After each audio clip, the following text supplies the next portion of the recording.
the Badlands. Explain those Badlands. That's a hell of a name.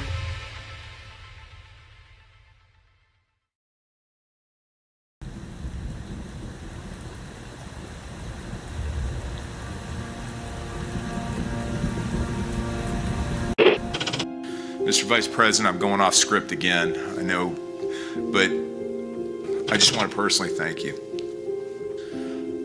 We've been through some stuff.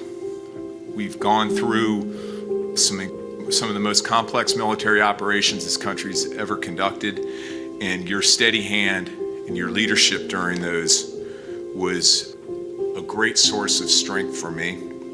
Thank you for your leadership. Thank you for your character. Thank you for your selfless service. Thank you for commitment. Thank you for being a mentor to me, Mr. Vice President. It's called the swamp. And you know what happened? And you know what I did? A big favor. I caught the swamp. I caught them all. Let's see what happens. Nobody else could have done that but me. I caught all of this corruption that was going on, and nobody else could have done it. Did I get that one right?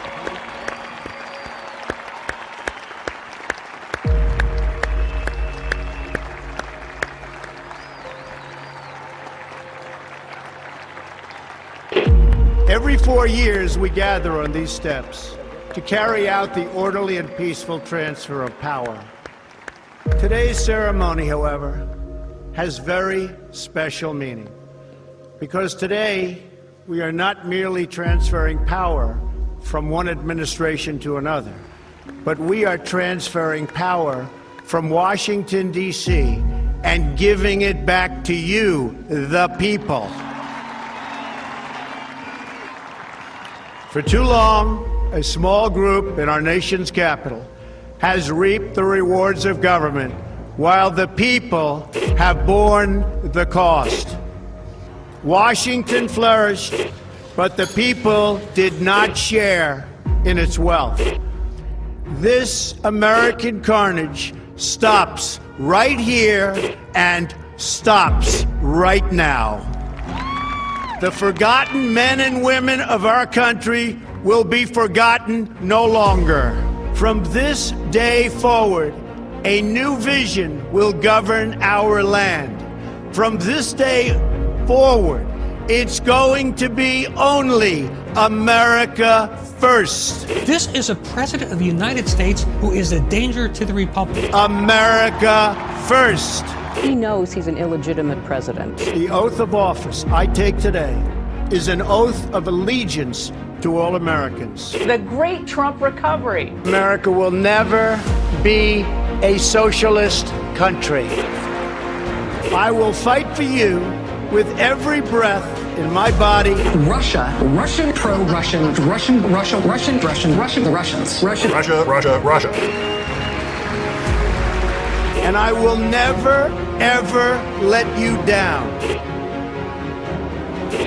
A dangerous virus is spreading rapidly in China, and U.S. officials are very worried that it could come here. This is really the worst attack we've ever had. This is worse than Pearl Harbor. This is worse than the World Trade Center. There's never been an attack like this. The time for empty talk is over. Now arrives the hour of action. What they're doing is using COVID to steal an election. Together, we will make America strong again. You know what it's about? Fraud, fake ballots. We will make America wealthy again. They are trying to steal the election. Now, under the leadership of President Trump, we are fully realizing President Kennedy's prescient view of Special Operations Forces. We will make America proud again. And watch, please, those mail-in ballots. We will make America safe again. And in millions and millions of ballots, their vote is under what they thought they needed. They're dumping more ballots in there, okay? And yes, together, we will make America great again. Thank you. God bless you. If we are right about the fraud, Joe Biden can't be president. Congress, the chair declares the joint session dissolved.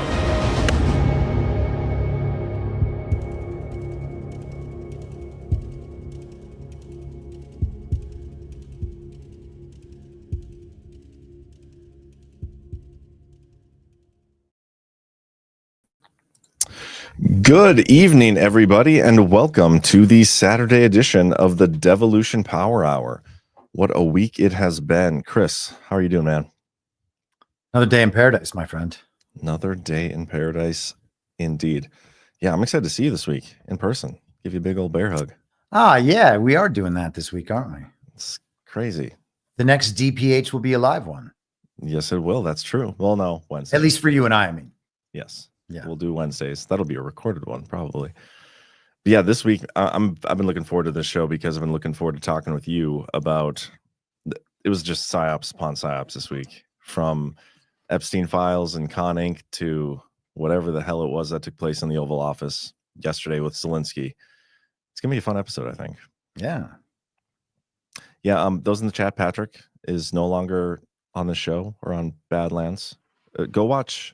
I mean, should we address it or should I just tell everybody to go watch Wednesday's show? Because we addressed it then.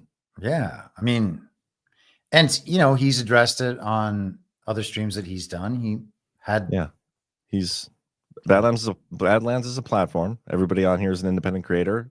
Patrick wanted to focus on selling more lotion to other audiences, and so he's not on Badlands anymore. I'm sure he'll be back with some Liberty Den stuff and whatnot. Still a sponsor, still a good friend. Wish him the best. Yeah, it's all good. So we're going to get to our sponsors of today's show, and then we're going to start off by talking about the Epstein files and how hilarious that whole psyop was. So first up, we have Save Pulse. If I can get the ad ready here. There we go. Save Pulse is committed to keeping you and your family healthy with top quality medications like amoxicillin, azithromycin, ivermectin, hydroxychloroquine, and more. Our ordering process is streamlined for your convenience, and we pride ourselves on offering unbeatable prices. Now's the time to prepare for any health scenario. Head over to badlandsmedia.tv/meds to stock up on essential antibiotics and viral care medications. Ensure you're ready for anything by visiting badlandsmedia.tv/meds, and don't forget to use the promo code Badlands at checkout to get 10% discount on orders over $150. Visit badlandsmedia.tv/meds. Use promo code Badlands to save on your health essentials today. You know, I think the thing I'm going to miss most about Patrick is him reading the ads, so I'd never say something like antibiotics again. That was ridiculous. But all right, man. I had quite an ad read yesterday. I did one of those Rumble Studio ads, and about halfway through it, I was like, "What in the world is this?" I'm assuming they didn't pay you for that one either. I don't know. I should actually look. I haven't checked. I assume that they did. I think they did. I'll probably that's so funny. Sell the shit out of that radioactivity helpful medication product. I should almost find that and play that for our outro tonight, because that was really funny. Let's see. True Social was approved. Yeah, man. Yeah. It worked out. No way. You got paid for that? It's a great ad. I mean, we have different definition of ads, but that's fine. I didn't realize that was real. Okay, so I'm just getting pulled up for later. Don't let me forget to play that as the outro. But all right, this is what I want to start talking about. And I know, guys, we've talked about this to death, I'm sure, across the network. Everybody's been talking about this since it happened on, was it Thursday? I think Thursday. Thursday, yeah. And there really hasn't been an update since. But I think it's worth talking. I haven't talked to you about it, and I'm very curious about your perspective. Thursday on the show, during my Daily Herald show, we were live when this was taking place. I'm pretty sure. Like, it happened right before my show started. We were talking about it. I brought Ghost on quick. I was like yelling. I was like, these D-bags, if this is another limited hangout like the Twitter files, I'm going to lose my mind, just because for so many reasons. As the day went on, to me, this clearly is pretty obviously a setup, I think. I know other people see it different ways, but there's been two main people getting attacked over this situation, and everybody's trying to tell us to look at the SDNY. But Pam Bondi is either, and again, this is not me saying this because I have no issue with Pam Bondi at this point anyway, but the people that were all in on Pam Bondi because Trump nominated her and picked her, they're all like, well, now we don't like Bondi because she did this way, whatever.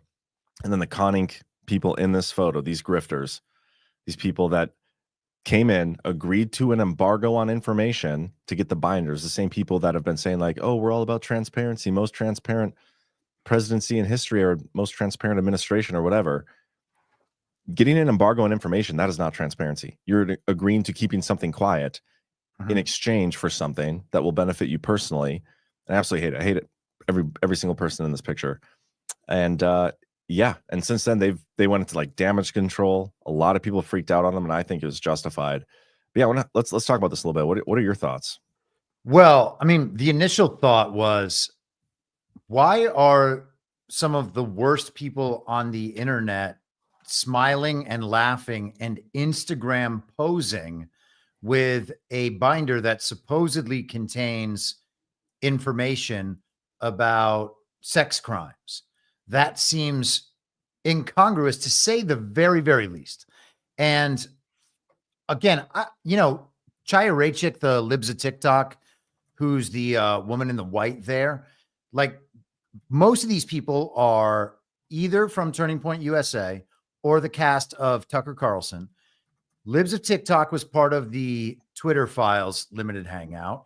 DC Drano had Harmeet Dillon sue on his behalf for being censored, although he's not censored. He's a huge conning influencer with all of these people have systems of power supporting their and amplifying their voices online as they peddle normie fare that is meant to seem, at least now, like ultra MAGA.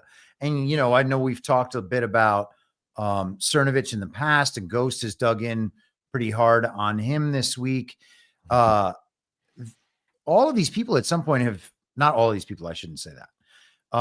Posobiec has definitely never been anti-Trump. Maybe Chad Prather hasn't. I don't know anything about his influencing, but like Liz Wheeler is a frequent guest on The Blaze, and Glenn Beck, and all of these people are just mixed up in the thing that has led everyone to make really bad decisions and form really bad beliefs.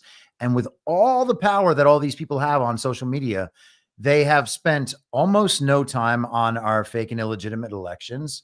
And I wonder often where we might be if, rather than defending people like this while they lie to everybody, we just demanded that they tell the truth until they actually tell the truth, or everyone simply ignores them. So let's elaborate on that a little further, because this is something we talk about a lot. And even when I was calling these people out on Thursday and then some of Friday, we get hit with the, oh, you guys are just jealous. You're just jealous that that's not you. And it's just so stupid. But I love your point on this, and I want you to elaborate on that. But I think we should hammer in a little more on what you said there about, if these people were just speaking the truth the entire time, instead of doing all the things that get them the social incentives to not speak the truth, where we could be. Like, even going back as far as the 2020 election, had everybody in this photo, and the Tim Pools of the world and the Charlie Kirks of the world and all those things, had they all been talking about the election fraud and not ignoring that, what effect could that have had on the country as a whole? Yeah. I mean, I think that even kind of underlying that question is the obvious response that people like those in the chat right now would probably be giving, which is that all this stuff is planned out. It's scripted to go a certain way in order to, of course, wake up the normies, blah, blah, blah. And it had to play out this way over time. All these things will have their focus in time at the exact moment when people are most likely to believe them and accept them, and blah, blah, blah. So if that's the plan, then the purpose of that plan is for people to wake up to a lot of the information that's been hidden from them throughout their entire lives. And the goal then is for people to understand the truth, to bring people from where they are now to the place where they understand the truth.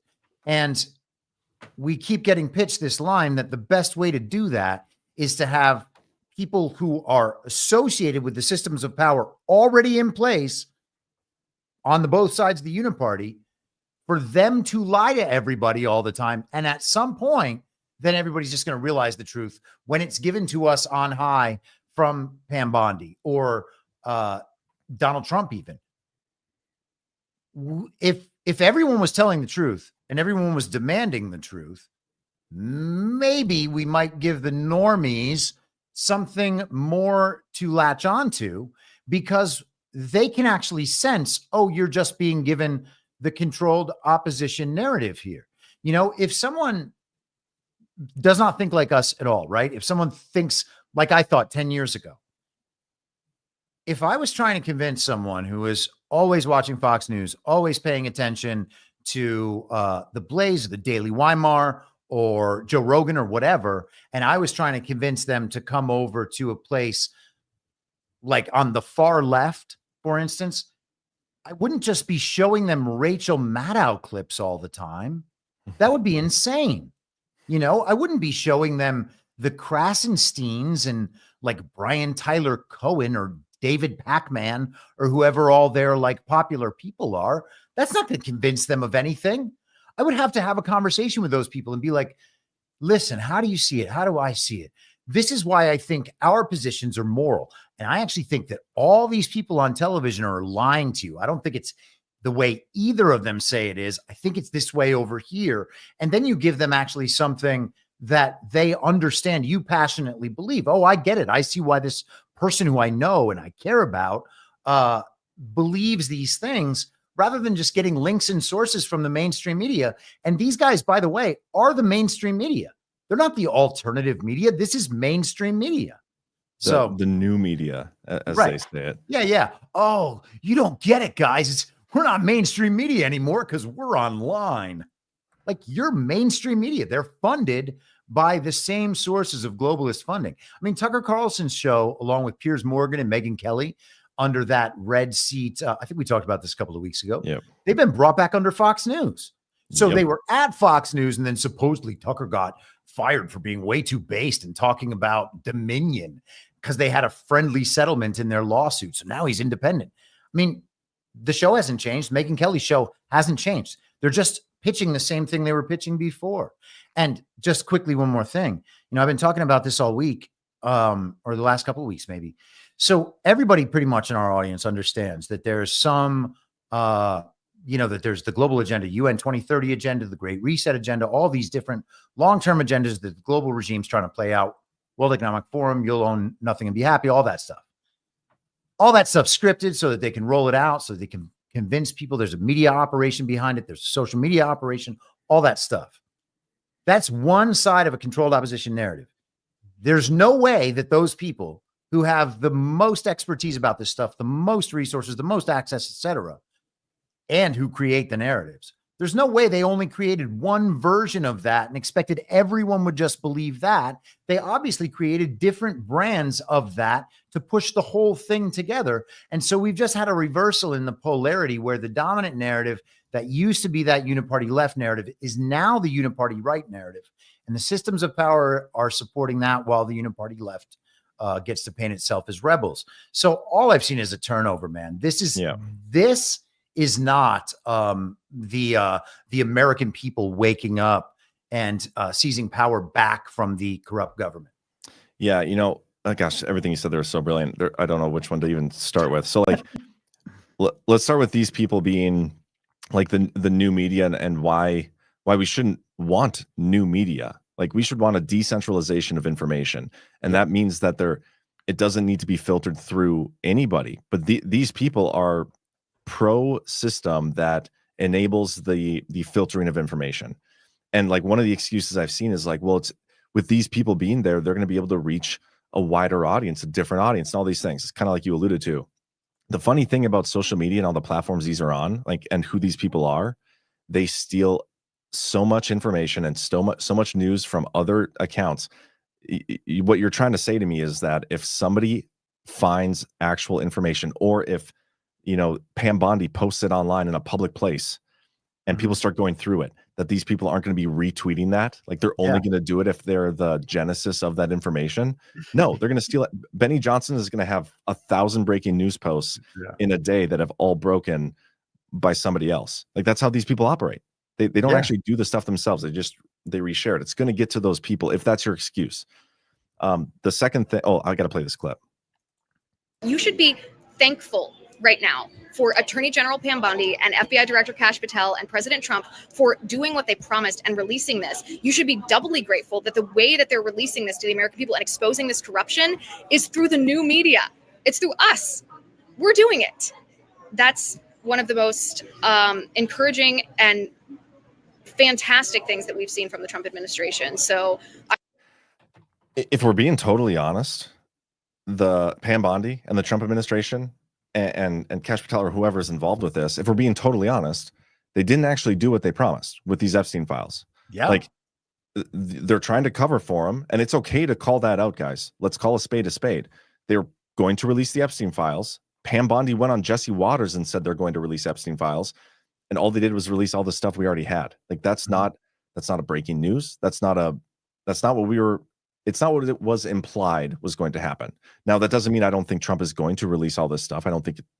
I fully anticipate all the stuff that was promised in that executive order and whatnot to come out. I expect it will, but that's not what we got yet. There's no reason to say that these people are being the most transparent administration in history yet, because none of the stuff has been out other than like him doing daily press conferences. Yes, very transparent. But in terms of classified information, we haven't actually seen anything yet. None of those files in the executive order are out yet.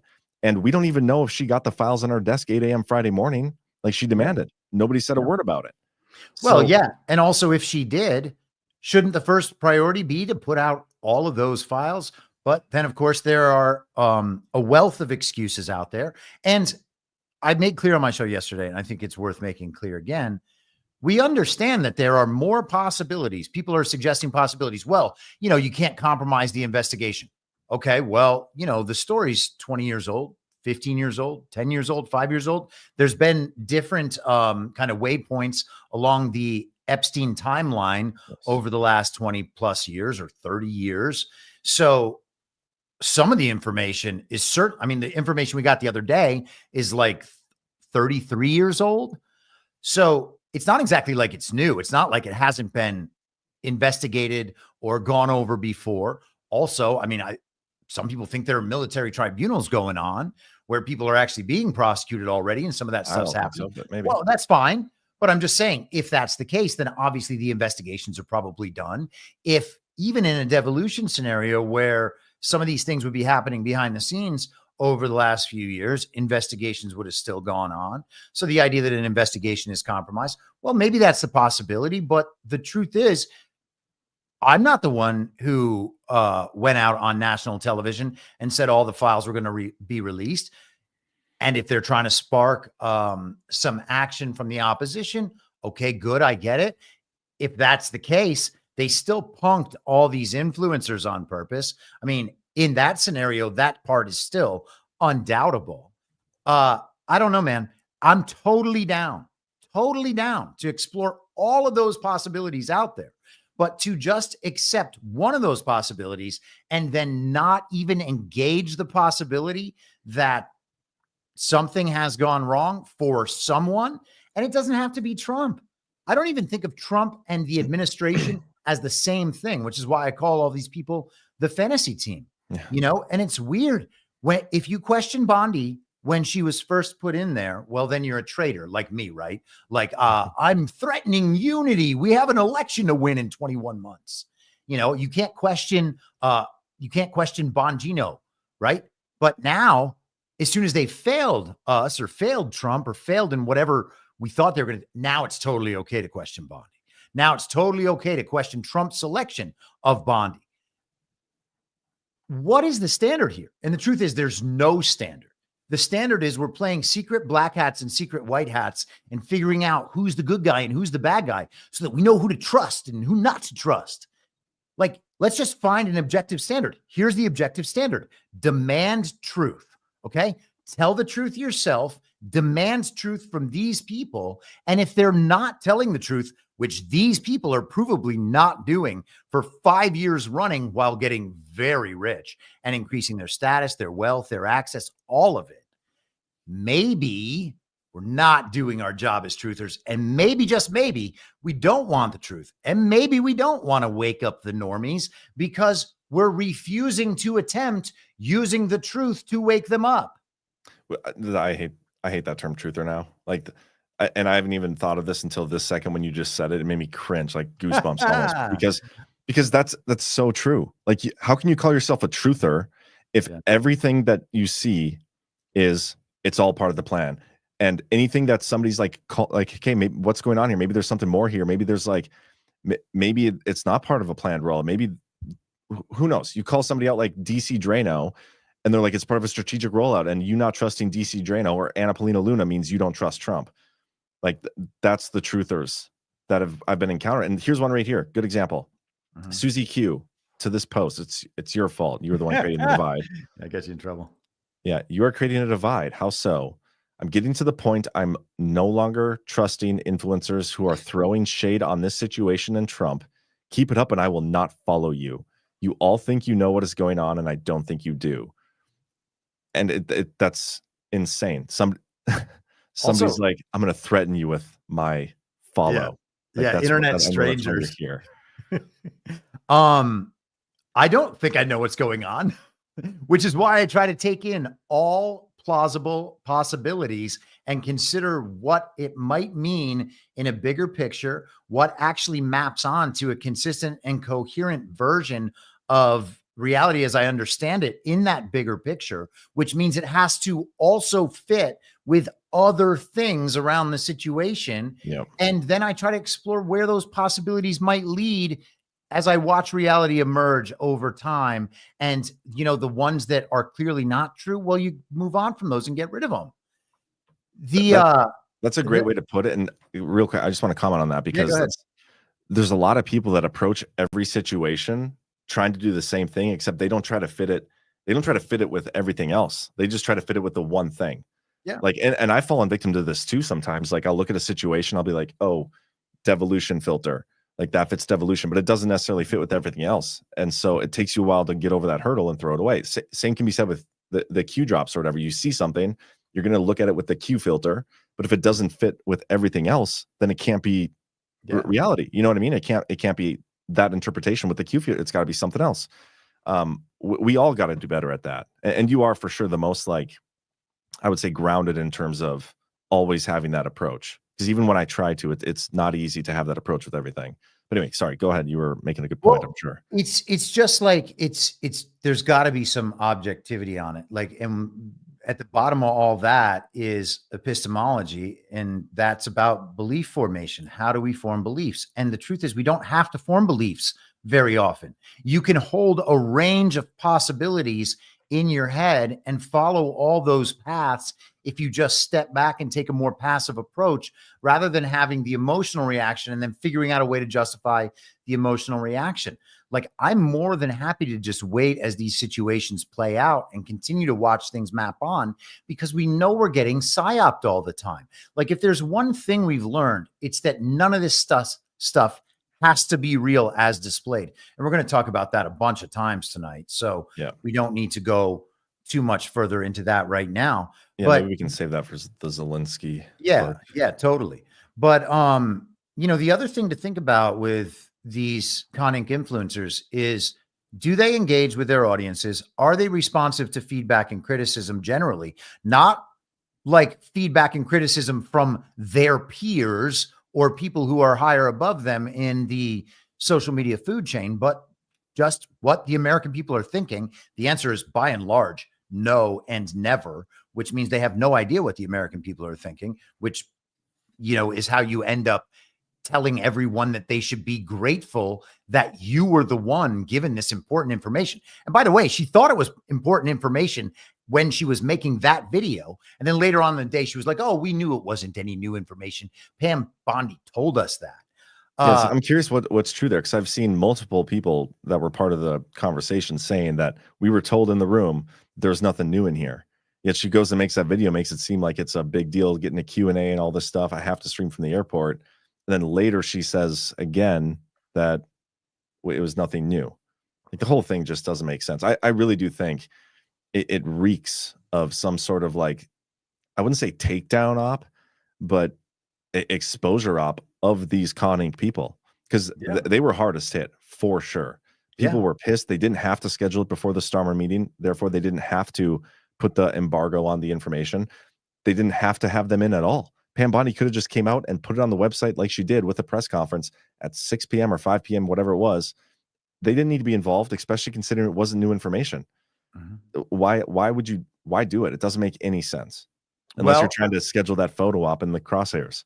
Yeah, I mean, it's definitely an attention grabbing thing. So they clearly got attention with it. Now, what is the attention going to be rerouted to? Everybody says, well, this is waking up the normies. Is it?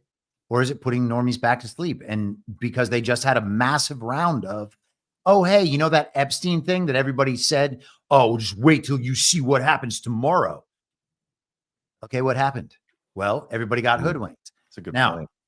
It turned by the end of that evening, it turned into an anti-Pam Bondi act op. I mean, I don't know if Pam Bondi is good or bad. I have no idea. Okay.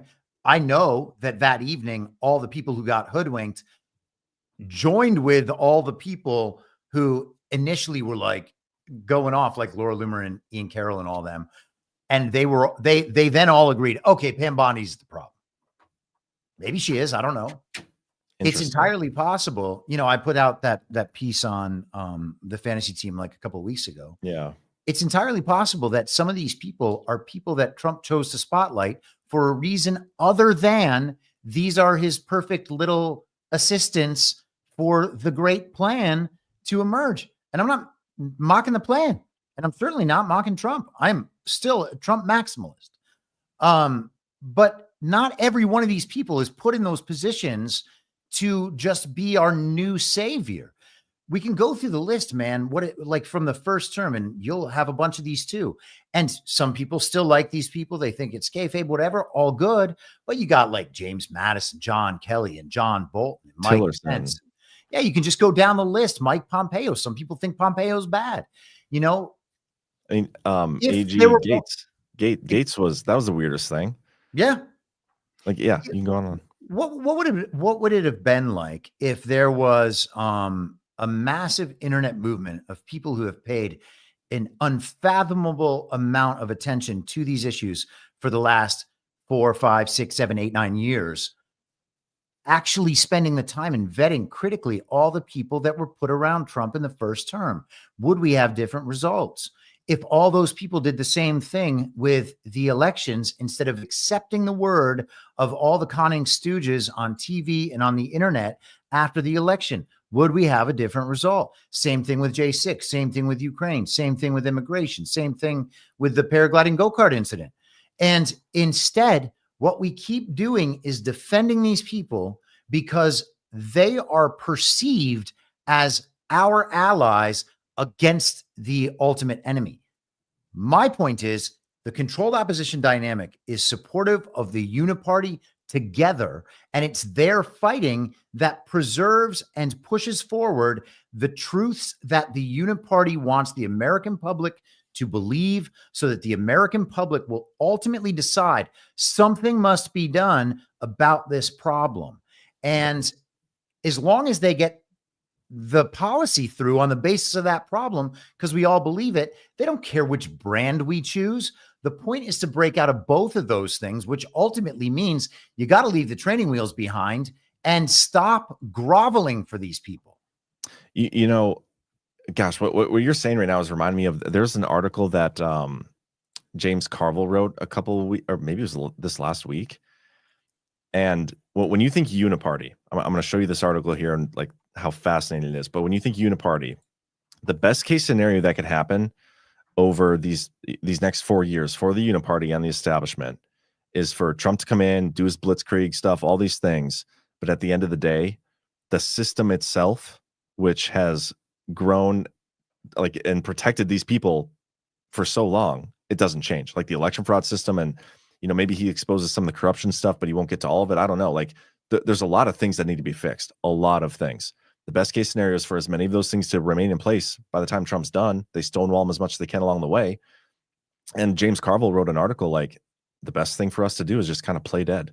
Yeah. I don't know if you saw this. James Carville, the best thing Democrats can do in this moment. And there's nothing we can do to legitimately stop what Trump is trying to do, with no clear leader to voice our opposition and no control in any branch of government. It's time for the Democrats to embark on the most daring political maneuver in the history of our party, roll over and play dead. Allow the Republicans to crumble beneath their own weight and make the American people miss us. Okay. And so if this is what like we kind of see from the Democrats, which in a way I think we kind of have. There is no real clear voice from the left. They have their Senate and Republican seats, whatever, or Senate seats in Congress and that Senate. But if that's the case, the only thing that can lead us astray is from within our own movement, like ourselves. And so that is the issue of letting some of these conning people be elevated and not allowed to be called out by us, because they're the ones that can and probably will not lead us to the progress we need to get to make sure that we never get in this situation again. Does that make sense? You could probably say that better than I did, but no, I think that makes total sense. And I think that the other thing packed into that James Carville argument is the idea that they understand the uniparty right is going to go ahead, and their assignment is to sever Donald Trump from the MAGA base and move the MAGA base back toward the uniparty by convincing us that no one is going to fix these problems. And how do you do that? Well, you put a lot of uniparty right people in positions of great power and then watch them fail spectacularly. And maybe we just got the first dose of that, which is why, people get upset with me, and I understand it, because a lot of these people have been for so long the voices out there on television who seem to be preaching our side of things.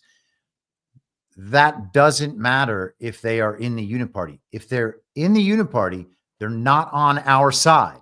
Like, the battle is against the uniparty. Here's an example. And go ahead. Cernovich is a good example, because these people, like, when they think it's over for somebody like Trump, Cernovich was anti-Trump pre-2016.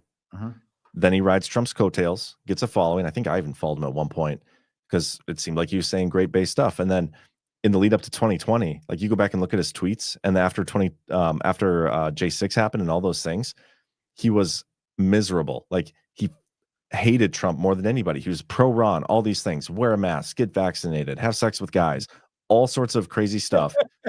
and now he's like pro-Trump again, and Mr. America First, MAGA, and at the White House with these guys. Like, he's a great example of uniparty, somebody who will try to lead his audience astray and anti-Trump when he can, when he needs to. And that's exactly what he did. But now he's back in the forefront again. Yeah. Because of people like Tucker Carlson. Tucker Carlson gave him his first rebound interview. And, all weekend last week at CPAC, you had the uniparty right side that was MAGA friendly. Of course, the never Trump side of the GOP establishment is still being fully never Trump. They had their own little conference and their own fake bomb scare at their conference. But the Trump friendly side of the uniparty right was right there at CPAC with all these prominent speaking slots, which I think is partly why people like Elon Musk and Steve Bannon clown them on purpose and make controversies that make those people look bad. Because they're trying to get that association and street cred. And the problem is that we want to give it to them because we still think for some reason that the goal is to conquer Democrats in a fake election.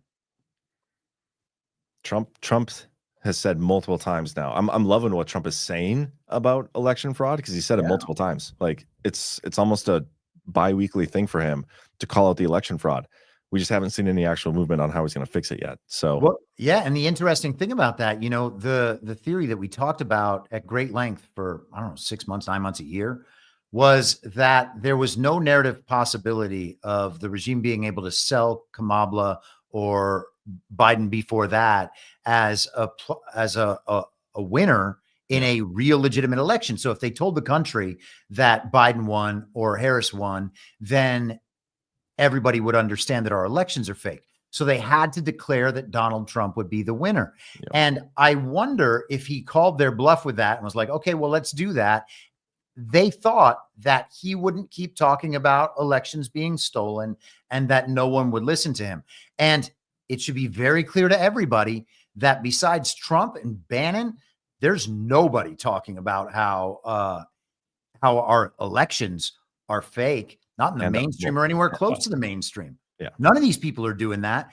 And at the same time, they're supporting all these ridiculous Congress members who have been totally feckless. They cannot prove their own legitimacy, but there's this perfect melding of based Mike Lee and Thomas Massey and all these people with all of these same influencer characters. When will they start talking about our elections being fake?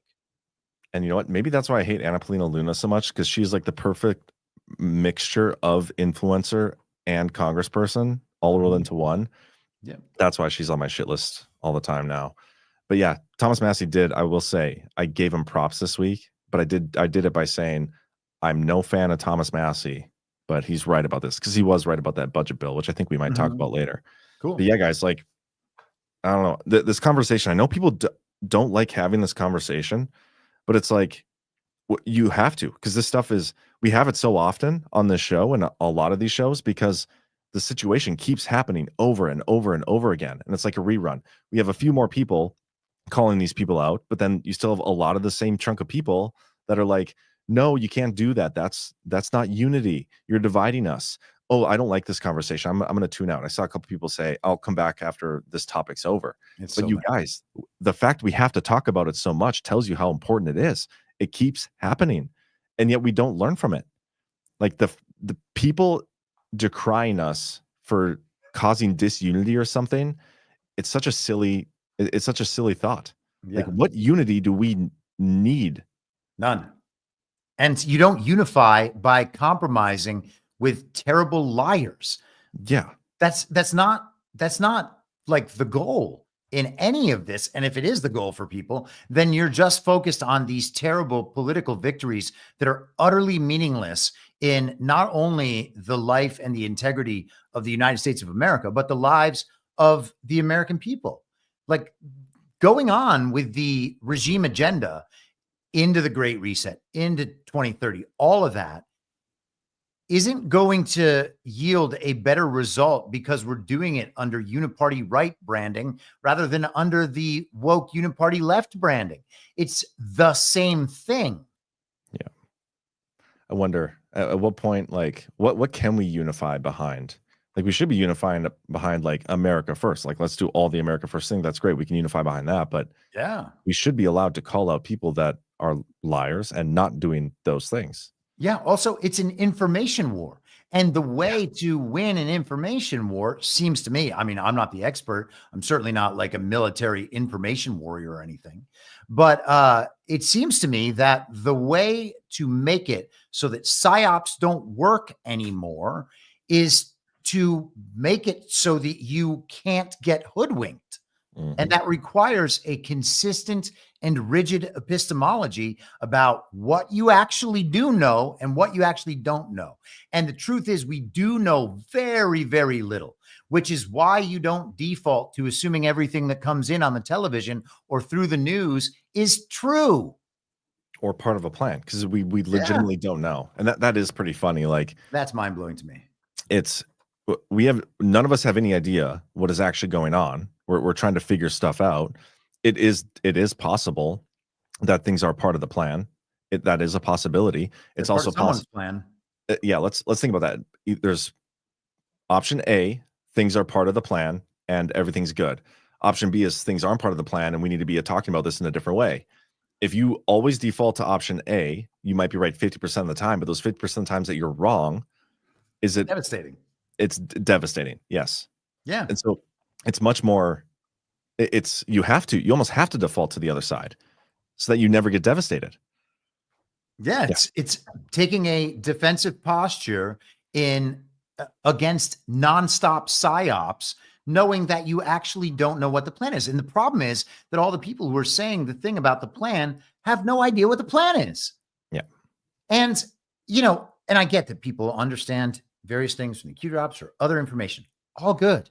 Okay. I'm not saying that we have no understanding of what's going on at all, but it's also entirely possible that there are a number of factions and there's one with the good plan and all the other ones have a terrible plan. So being able to perceive the operation of a plan that somehow works against the uniparty left Democrats does not thereby indicate that we are definitely on the good plan. Yeah, it's a great point. And this could be like filtered through on the Ukraine topic, because there's two ways to look at that topic too. Like, Zelensky is under a white hat control. It's all part of a plan, like what we're seeing as a show, or he's like part of the bad guys group. And there's a story of Susan Rice out there and like had a meeting with him and told him to act this way. It's fascinating. So if you're ready, we can move on to the Ukraine topic and what Zelensky did at the White House. Yeah, yesterday. whatever. Yeah. Well, here, let me just put a bow on the Epstein file stuff. Where we're at with that situation. If I guess we didn't really talk about the specifics. Pam Bondi went on Jesse Waters, promised breaking news that Epstein files are on my desk and we're going to be releasing some of the information tomorrow. What he did was very awful. He's a awful human being or something along those lines. Then we had those people get all the binders and leave, and it turns out it was a nothing burger. She sent a letter to Kash Patel demanding the 2,000 plus files at the Southern District of New York to be transferred to her by 8 a.m. Friday. She said she wants all files, videos, audios, recordings, anything. Doesn't matter how they were, recorded or given to them or undiscovered. I don't know the word she used, but she wanted everything. And she was going to be the one to go through and decide what's able to use or what not. And then since then, we haven't heard a peep. We have no idea where the files are at. We have no idea if she got them. No idea. So it's something we're going to be talking about because at some point we need to come back to that. We need to Jen Psaki back to that and figure out what's going on here. So speaking of Jen Psaki, if you take Trump out of this, okay, just put him aside for a second. What we witnessed there is something that we would have seen over the last 4 years. And upon seeing it, we would have said, that's funny. Pam Bondi clearly doesn't know what's happening. It wouldn't have been any question. We would have been like, these people have no access to information. We saw Antony Blinken do it. We saw Biden do it. We saw Kamala do it. We saw all of these people for so long, Ukraine wars, immigration, they just had no information. It seemed like any high level intelligence about what was happening in the real world they didn't have access to it. And it is entirely possible that the fantasy team, especially the parts of the government that should not exist, of which the DOJ is one, just might not have access to things that the Donald Trump part of the government that operates solely on an overwhelming mandate from the people, which overrides any possibility of elections fake or real or anything else. That is the one actual justifying thing that can make a leader in a real discernible way. He's separate from everybody else in my mind. And so it's entirely possible that Pam Bondi has no idea what was on her desk. It's interesting you said that because in my series, the theme of it and something we've talked about a long time was you almost had like this military versus intel community war going on, right? And Trump winning the election doesn't all of a sudden make that war go away. There's whatever war was going on behind the scenes didn't automatically end maybe on election night or inauguration night. Like there is going to be some stuff that needs to be done. And we've talked about for a long time. It seems like there's been a change in phase and that it feels that way. I mean, obviously there has to be because Trump's in, but we don't know what phase that is. We don't know what the plan is. I call it devolution. We don't know. And so when you just think logically, it's not like a switch is flipped on this stuff, on this war that's going on. Because I do think it's very real. I do think there's maybe even kinetic aspects to that stuff. Like who knows? But there's, especially in the intelligence community, when you think CIA and the stuff they've been responsible for and all these things, that doesn't go away overnight. And so putting a Pam Bondi and Kash Patel, maybe they're great people, especially Kash Patel. I think Kash is great because he doesn't like me. And it's because I'm right about my articles. And so he's got to be a good dude. Yeah. But putting him at the FBI, like that's a warrior you have potentially trying to fight against those embedded bureaucrats that are there.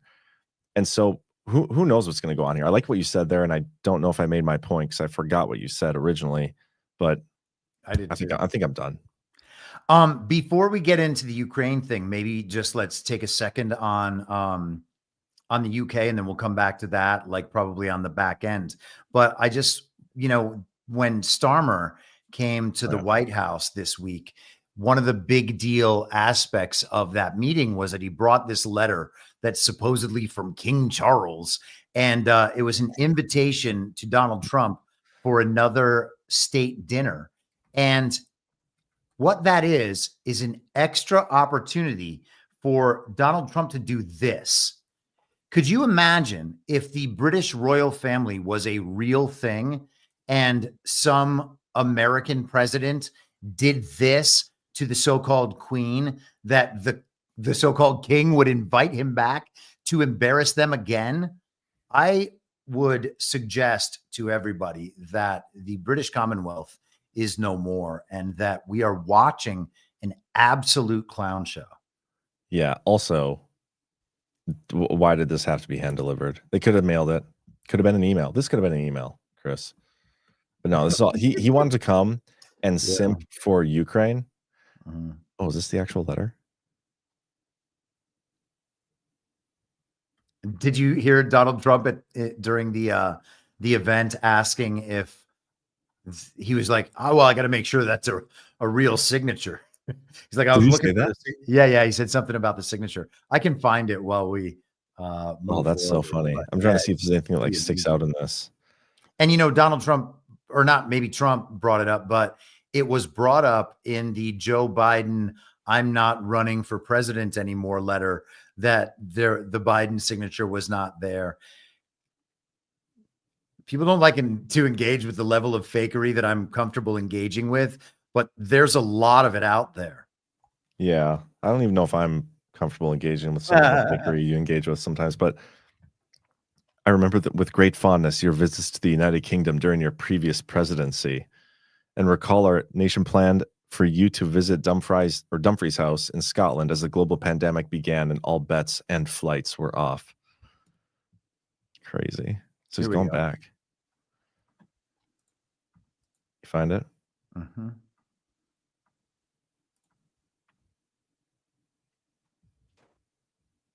Well, that is really nice. I must make sure his signature's on that. Otherwise, it's not quite as meaningful. It is, and that's quite a signature, isn't it? Beautiful. He's a beautiful man, a wonderful man, and we appreciate it. I've gotten to know him very well, actually. First term and now second term. Perhaps you'd like to say what that very important paragraph. Yes, so this is a letter from His Majesty the King. It's an invitation for a second state visit. This is really special. This has never happened before. This is unprecedented. And I think that just symbolizes the strength of the relationship between us. So this is a very special letter. I think the last state visit was a tremendous success. It was. His Majesty the King wants to make this even better than that. So this is truly historic, an unprecedented second state visit. It really is impressive. The longest running reality show in all of television history, and they're inviting Donald Trump for a second visit. It's nuts, man. Do you want to respond to Bernie Bright putting words in your mouth here or not? Chris thinks we're watching a movie. He just doesn't assume we know what the plot is. Well, does that mean Bernie Bright knows the plot? No, I think he's saying I don't assume that anyone knows what the plot of the movie is and therefore cannot project forward or assume that they know what an individual scene means in the broader context. I think that's what he's saying. Yeah, I mean, we're watching something. It's very strange. I talked about this yesterday. I put up a clip on my social media called Soap Opera, but it's entirely possible that there are elements of what is being projected to us that are just the same level of propaganda as watching the Kardashians or a long-running soap opera or the sports on TV, and that politics is just a soap opera that everybody thinks dominates their lives. And we are so confused about what the role of the federal government is in our lives that we refuse to concern ourselves with local politics or state politics. We refuse to understand what the original Constitution meant and means. And instead, we're obsessing over the minutia of things that people who are clearly unelected, they haven't passed a budget. We're going to talk about the budget. They haven't passed a budget in 27 years. And we're still like, wow, well, we got to see if we get the votes for this resolution. What? They're shutting down, man. Good. And It should all shut down. Should have shut down a while ago. But okay, Yeah. let's transition here into what happened yesterday. I don't even have clips pulled up, but I can go get some here because Zelensky and what he did at the White House, I found it to be hysterical, and the way Trump handled it, Vance getting in the mix. I don't know if I remember Pence ever like speaking up like that during these meetings. Do you ever remember that happening? I do not, and I especially don't remember him speaking up when Donald Trump asks a reporter for their next question, and then Pence just starts blabbing and using his hands and stuff. Yeah, he was like interjecting himself a little bit, maybe unnecessarily, but maybe they went into that and the goal was to like, hey, we're going to provoke Zelensky here and let this play out. But okay, let me get down to, I'm on the rapid response page because they have a bunch of these clips. And right now they're just getting all the thank yous from everybody. Okay. Let's start with. By the way, while you're finding that, maybe we should build a rapid response Telegram bot account like the Elon Alerts account. I suggested that to Jonathan, who's probably in the chat or will listen to this tomorrow or whatever. Our pipe maker? Yes. And he went and made a retard finder Telegram bot. So you can just follow the I Find Retards Twitter feed on Telegram. And it took him like very little time. So if there is like a Twitter stream that seems like it's always putting up relevant stuff, and maybe this seems like one of those, we can just simply make a bot for it. And what about mine? Well, we can get a John Harold Twitter feed bot. I guess you don't think it's relevant enough. That's fine. Whatever. I do, but you also do post on Telegram. I know, I'm just kidding. The first thing he did when he came up was he like made fun of him not wearing a suit. He's like, "Oh, you dressed up today. Nice to see you," or something. That was hysterical. But okay, the first clip I want to play is I think this is the one. Oh no, it's not that one. It's the longer clip where they go back and forth. Sorry, I should have been more prepared. I was listening to you talk instead of.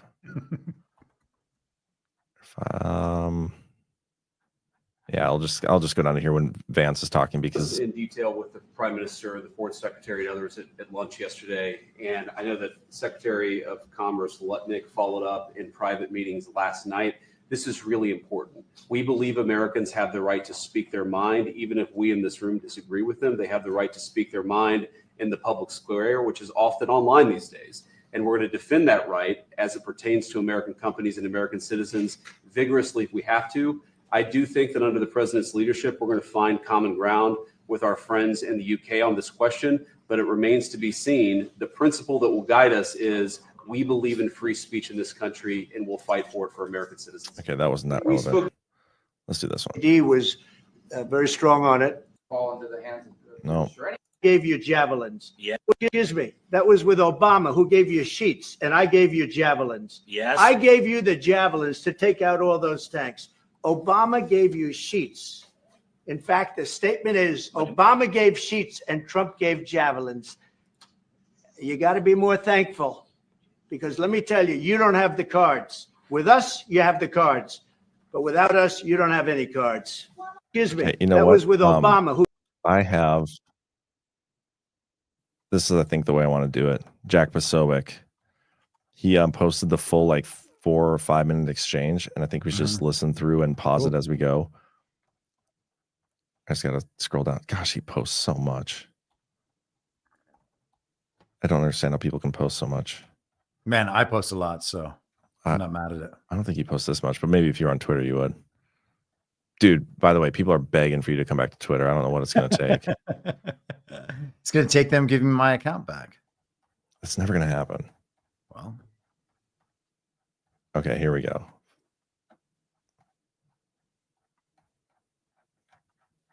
Well, this isn't the full exchange either. Gosh dang it. I'm flopping right now. But here, I'm gonna start with this. This is at least 2 minutes, and this is pretty good.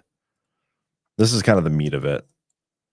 I'm talking about the kind of diplomacy that's going to end the destruction of your country. Yes, but if you are Mr. not President, strong... Mr. President, with respect, I think it's disrespectful for you to come to the Oval Office and try to litigate this in front of the American media. Right now, you guys are going around and forcing conscripts to the front lines because you have manpower problems. You should be thanking the president for trying to bring an end to this conflict. Have you ever been to Ukraine that you say what problems we have? I have been to... He kind of stumped him there. Yeah. Because Yeah, he hasn't been. I'm totally in agreement. I think, yeah, we can go on. So People just get before mad about, people will just grovel for JD Vance and get angry. Yeah. Unity. We have to like Vance. We have to like everybody. Some context of what's come out today. Now I know a lot of people think Zelensky is under our control. I don't think I've ever held that view. I mean, he may be able to be manipulated. He may be able to be controlled in certain ways. I don't think he's like a good guy. I think he's in there with the bad guys. I think that's whose team it's on. It's come out today, and I don't remember who reported on it. Maybe it was Molly Hemingway and a few other people. And Susan Rice was retweeting her and quote tweeting her with the responses. Grinnell was getting in the mix. But the rumor is that Zelensky got the instruction to act like this in front of Donald Trump and the press and everybody from a group of like Susan Rice, Vindman, and like Obama people, all Obama era people. Like they were the ones who directed him to act like this, which we got to remember to play that Emmanuel Rom video after we play this, talking about that part in there where they're like, maybe we need other people to have these negotiations. But did you see Lindsey Graham after? Yes, Lindsey Graham comes out after and is like, "Oh, I love Trump now." Well, he also never liked Zelensky. He also said that he met with Zelensky in the morning and told him not to take the bait. Like they're going to try to get you riled up. You need to not take the bait. So yes, this exchange was. I have it if you want. This exchange was planned in advance on some level. And the funny thing is that I don't think. I think that Zelensky was at this meeting as a proxy of the global regime. He was there to be a punching bag. The entire global regime is represented in the form of that man in that meeting. He was unprofessional. He looks ridiculous. And they went to town on him, embarrassing the entire thing. I sent you a Twitter link in the StreamYard chat, and pull this up. This is what we're getting from the quote unquote other side of the pond. Oh my gosh. Ukraine is now the leader of the free world. Look at that. No way. Yeah, he's with all the European leaders just in rapt attention, listening to the man in the sweatsuit.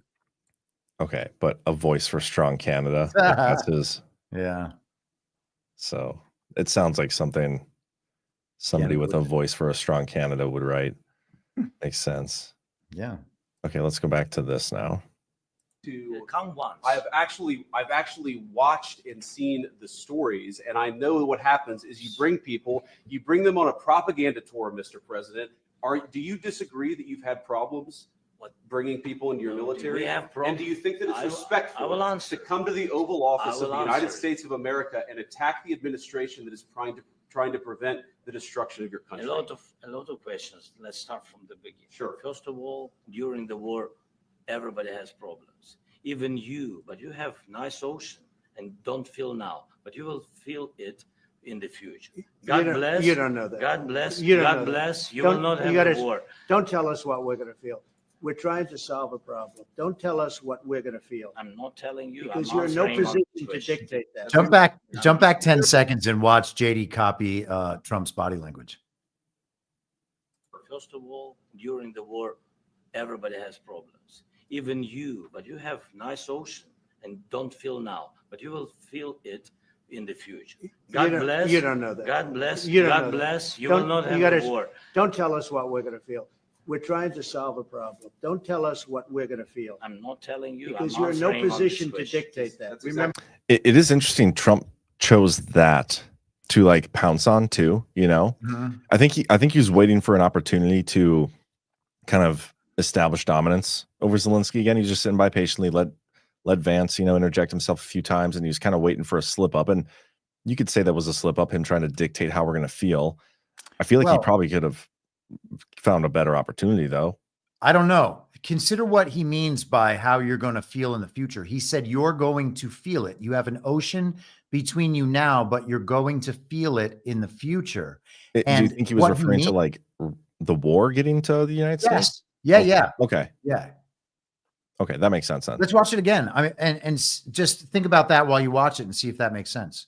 I will answer. To come to the Oval Office of the United States of America and attack the administration that is trying to prevent the destruction of your country. A lot of questions. Let's start from the beginning. Sure. First of all, during the war, everybody has problems. Even you, but you have nice ocean and don't feel now, but you will feel it in the future. God bless. You don't know that. God bless. You don't know God that. bless you. I don't know.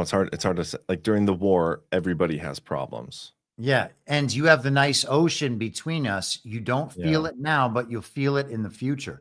I could see it that sounds way. like he's saying the war will come to your lands. And again, I mean, whether he's on the bad side, whether he's on the good side, he's a comedic actor and he's there as the avatar of this regime, the actual enemy, not the TV enemies of our adversaries in Russia and China. Like he is an emissary of the global banking regime. He is an emissary of the old guard and all of the corruption of the international criminal enterprise. And he is issuing a threat on behalf of them. Now, whether this is all set up and he's doing it in a fake way because that's what they're saying and this is what the American people need to see on television as what they're saying, or whether he's just delivering a message on their behalf, it seems to me that's what's happening. Yeah. Real quick, by the way, guys, we have like 14,000 watching on Rumble. We're streaming the DPH to Substack for the first time right now, and we have almost 500 over on Substack watching. Looks like a couple hundred on YouTube and Twitter. Hit that thumbs up or whatever the like button is or whatever. Do us a favor, hit that thumbs up. But yeah, I see your reading of it now, Chris, and I agree with you. So I get it. But let's see how Trump hammers him down here now. Don't tell us what we're going to feel. We're trying to solve a problem. Don't tell us what we're going to feel. I'm not telling you. Because I'm you're in no answering on this position to question. dictate that. That's Remember exactly this. what I'm not You're dictating. in no position to dictate what we're going to feel. We're going to feel very You will good. feel influence. We're going to feel very I'm good and telling very you, strong. You will feel influence. You're right now not in a very good position. You've allowed From the yourself very- to be in a from very the very bad position, beginning and he of the happens war. to be right about From it. the very beginning of the war. You're not Mr. in a Brown, good position. I You don't was have in the cards right now.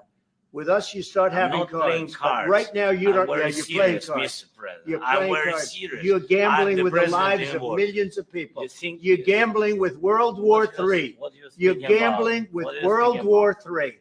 And You- what you're doing is very disrespectful to the country, this country. I'm It's with back all to you. respect to your Far country. more than a lot of people said wearing they respect. should have. Have you said thank you once? A This lot entire of meeting? times. No, in this Even entire meeting, today. have you said thank Even you? today. You went to Pennsylvania and campaigned for the opposition in October. Offer some words of appreciation for the United States are of you America speaking about? and the president who's trying to save your country.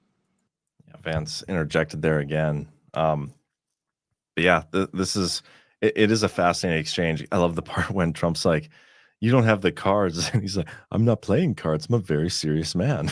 Yeah. That was hysterical. But yeah, it was pretty good back and forth. You know, the end of that, Trump said, and I don't know if we're going to wrap up the video portion of this segment, but the whole event closed out with Trump saying that'll make for great television. Oh yeah, and he said he wanted everybody to like see it too.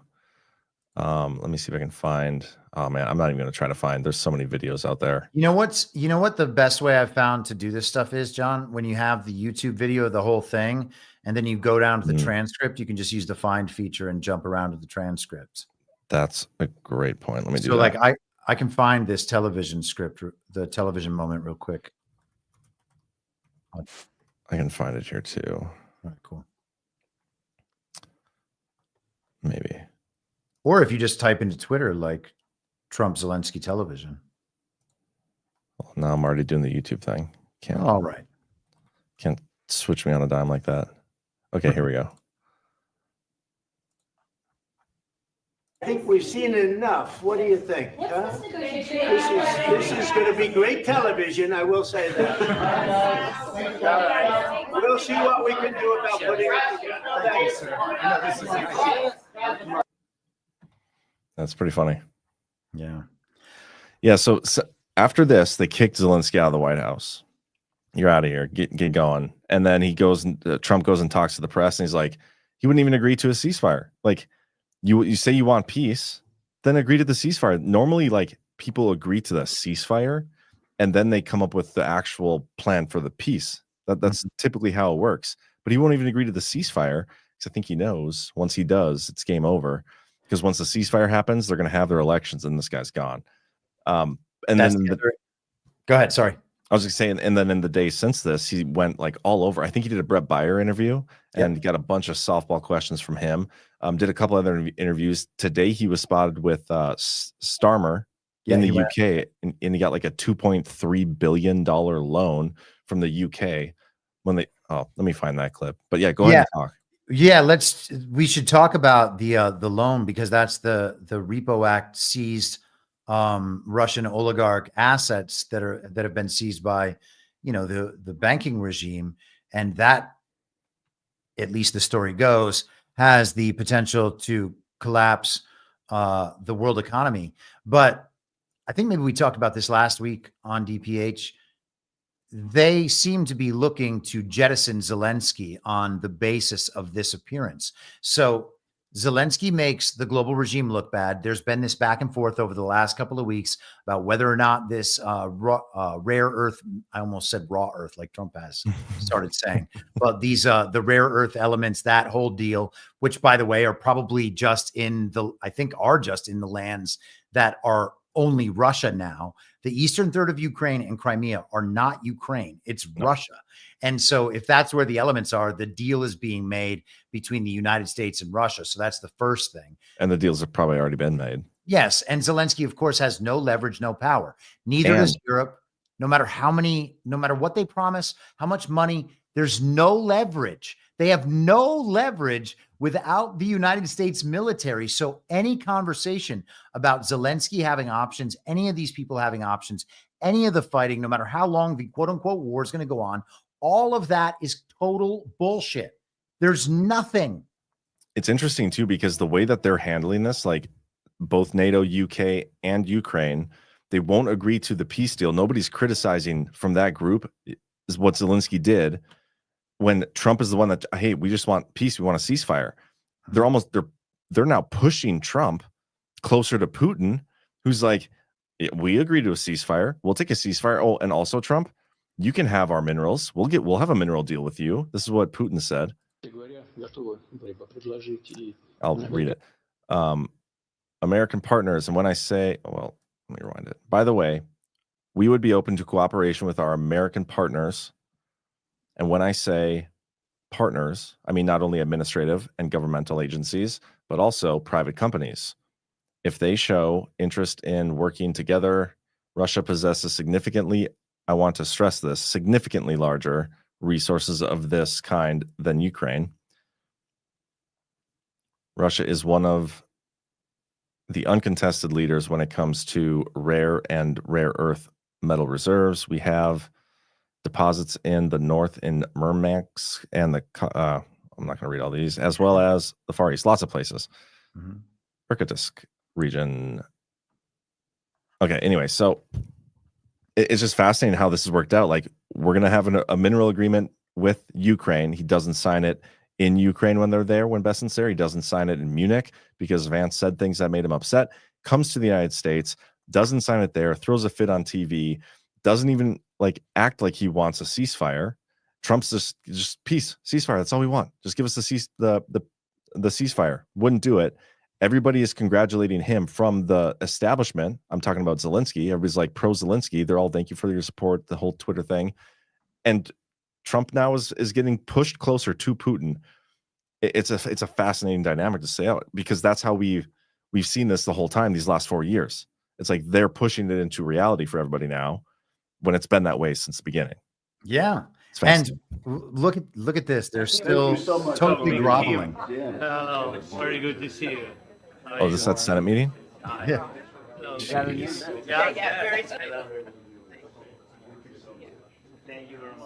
He looks like he's in love. Unreal. Happy to see you. We know each other. It's not the first meeting, and I'm very proud that Ukraine has such big strategic. Kellogg? Hold on. Sorry, pause it. Can you go back? Was that Kellogg? Was this today? Oops, sorry. Not the first This was yesterday. meeting, and I'm very proud that Ukraine has That's such Kellogg. It big is. strategic, even not partner, not only partner, friend like the United States. So we are very thankful for this. We're here today as a show of support. We have committee chairs. We have the president. Unreal. And then check this one out before we move off the subject. Do you remember this thing real quick? Go for it. When they spliced the flags together? Oh gosh. It's all so ridiculous. Yeah, I can't believe they did that. There's so many people talking about the amount of leverage that the European countries have. Trump destroyed Starmer on this in their meeting. Oops, sorry. Between our two countries. That is why this is the greatest alliance for prosperity and security I think the world has ever seen. Whenever necessary, we absolutely backed each other up, and that's at the Could you core take of on it. Russia by yourselves? Well, All right, one or two more. Yes. That was awesome. I mean, and the answer is no. No, and he doesn't even let him respond. He's like, let's take a couple more questions. That was funny. So, okay. So let's just like reset the whole table, right? We're being told that a real war is happening. And we're being told that that war will be extended by more money and more weapons going into Ukraine. And that even if a deal is made, we need peacekeeping troops, maybe from France, maybe from the UK. But what we really need is US troops there. So take the US out of the picture. There's zero chance that Ukraine or Europe or Ukraine and Europe could possibly win a war. No. So there's no leverage whatsoever. There's no leverage. They have no opportunity to make a deal. The idea that a country with no resources and no soldiers and no leverage to ever possibly win is still dictating terms anywhere on anything is absurd. It's a clown show, and they're attempting to make the world believe that the global regime still has some kind of power. The only power they have was in the uniparty government that Donald Trump is gutting in opposition to. Yeah. Yeah. And gutting. But you make a good point, because even at the very beginning stages of this, like starting 3 weeks ago, whatever it was, how we're going to start having these negotiations at a long phone call with Putin. We're best buds again, stable mates. Things are great. We talked about all sorts of things. And we both want peace. We want common sense and peace. Has a very short phone call with Zelensky, not as perfect as his first one. And then he starts having these meetings, ambassadors going back and forth. And the whole time they're like, yeah, we don't, Europe, you don't belong in the conversation. And neither does Ukraine. Both Zelensky and Europe have nothing to do with these peace negotiations. And this is them trying to insert themselves into those negotiations. And it's funny that after Zelensky throws his fit, he gets this loan, more support for $2.3 billion. Like if we're being a year. If we're being honest, though, that's like not that much. Well, so what it is, they've frozen these assets of Russian oligarchs who are on the Putin side, the bad side, and that money's being held. And what they're going to do is give Ukraine the interest generated on that money, and it's going to be like $2.8 billion a year. That's what they're giving over. But the problem here is, if the bankers at the top level, if like global regime bankers can freeze the assets of rich and powerful people and nation states and then redeploy those assets elsewhere, then what they're doing is stealing from their customers in some sense. And at that point, then the ability to operate with the US dollar and use that as a tool of influence is gone. And so we're seeing that, I talk about this on my show all the time. the way that nations are overthrown and that countries are kept under the control of the global regime is first total control over the global propaganda media, which means they can change the stories, they can change reputations, etc. Then they got finance, they control the currency, they can apply sanctions, they can destroy economies. Then they control resources and they control trade routes. And then finally, you got Team America World Police. Well, all 5 of those are gone. The resources are going. The trade routes, Donald Trump's going to have all the way around from Alaska, around Canada, around Greenland, all the way down past the Gulf of America, through the Panama Canal that we now own. So all that is North America. That's under the United States control under Donald Trump. The other side of the North Pole, that whole northern route, is going to be controlled by Russia. So the global regime has no control over those trade routes. They're losing all their control over the resources. The financial thing is falling apart. And then the media is not trustworthy anymore. So you basically lost the entire thing and they have no leverage. Also, it's pretty obvious that the Commonwealth's collapsing. And I said a couple of months ago, I called one of my shows King of the World because Donald Trump he went over to France for the reopening of Notre Dame and he was shown to be the king of the world. Yeah. Like that's what they're showing. And Donald Trump, a couple of weeks ago, he did the long live the king thing after fixing the New York bridge problem. And they're like, he's calling himself king. We're not a monarchy. Like, well, okay. I mean, I guess if you say so. Okay. And one more point I want to make on this, kind of riffing off of that, is the war they want to keep going and the security guarantees that they want American troops there because I'm assuming in their opinion, if American troops are there and Russia continues the war, or they just wouldn't because American troops are there, I don't know, while they're simultaneously pushing American troops to Putin's side. But what they've been telling us for the past 3 years is that if we don't help in Ukraine, then Russia isn't going to stop in Ukraine. They're going to go, they're just never going to stop. They're going to take over the entire world. Like the only opportunity to stop them is in Ukraine. In this little war here, we have to send as much money as we can. Yet Russia got back the territory they had taken from them, and they've stopped. They could have, in my opinion, and this is an opinion with no military background or Russian expertise or anything whatsoever. So take that for what you will. But they just stopped. They could have taken over all of Ukraine if they wanted, which you could argue is rightfully theirs in the first place. But they didn't. They stopped at the regions that were taken from them, who have voted to be part of Russia. And that's where we're at. That's where we've been, it feels like. Yep. Since like 3 months into the thing, if not sooner. The things haven't changed. All we're waiting for is the peace deal, the thing that ends it. Okay, like this is it now. Stop putting these color revolutions on in my country. And now Trump is, I mean, what if we end up getting like BRICS versus NATO, like the actual war in Ukraine, and the United States is on Russia's side because these guys keep going against it and Trump wants peace and wants all these things. Like Trump is siding with Putin. It's clear. And that's what the Uniparty and its media in the United States has been screaming about for the last 3 years with their hair on fire, because they realize what's coming, and that's that their whole project is over. Unless we're getting hoodwinked, right? You always got to leave open the possibility that this is just part of the hoodwinking and we're all getting dog walked into the deepest dystopia we could imagine. But I don't think that's happening. And I think that there are these two opposing forces in the world, one that goes toward this top down, like centralized, one world, international rules based liberal order. And then the other one that's this decentralized, sovereign nationality oriented, sovereign citizen oriented force for good. And, that's the pendulum that actually swings back and forth, and it's swinging in that direction. And this is the first time that they haven't had control over the media, over the economy, over the resources, over the trade routes, and over the American military. Yeah. Do me a favor, everybody. Take a pause, and whatever device you're watching on, hit that thumbs up. Greatly appreciate it. I have to make up for my lack of reminding you guys to do that on the Liberty Den last night. So we had a ton of viewers. We didn't get many likes, and I realized we completely forgot to even mention it. So hit that thumbs up. We'd greatly appreciate it. But yeah, I'm fascinated to see how this story continues or ends now that Putin has offered the mineral rights.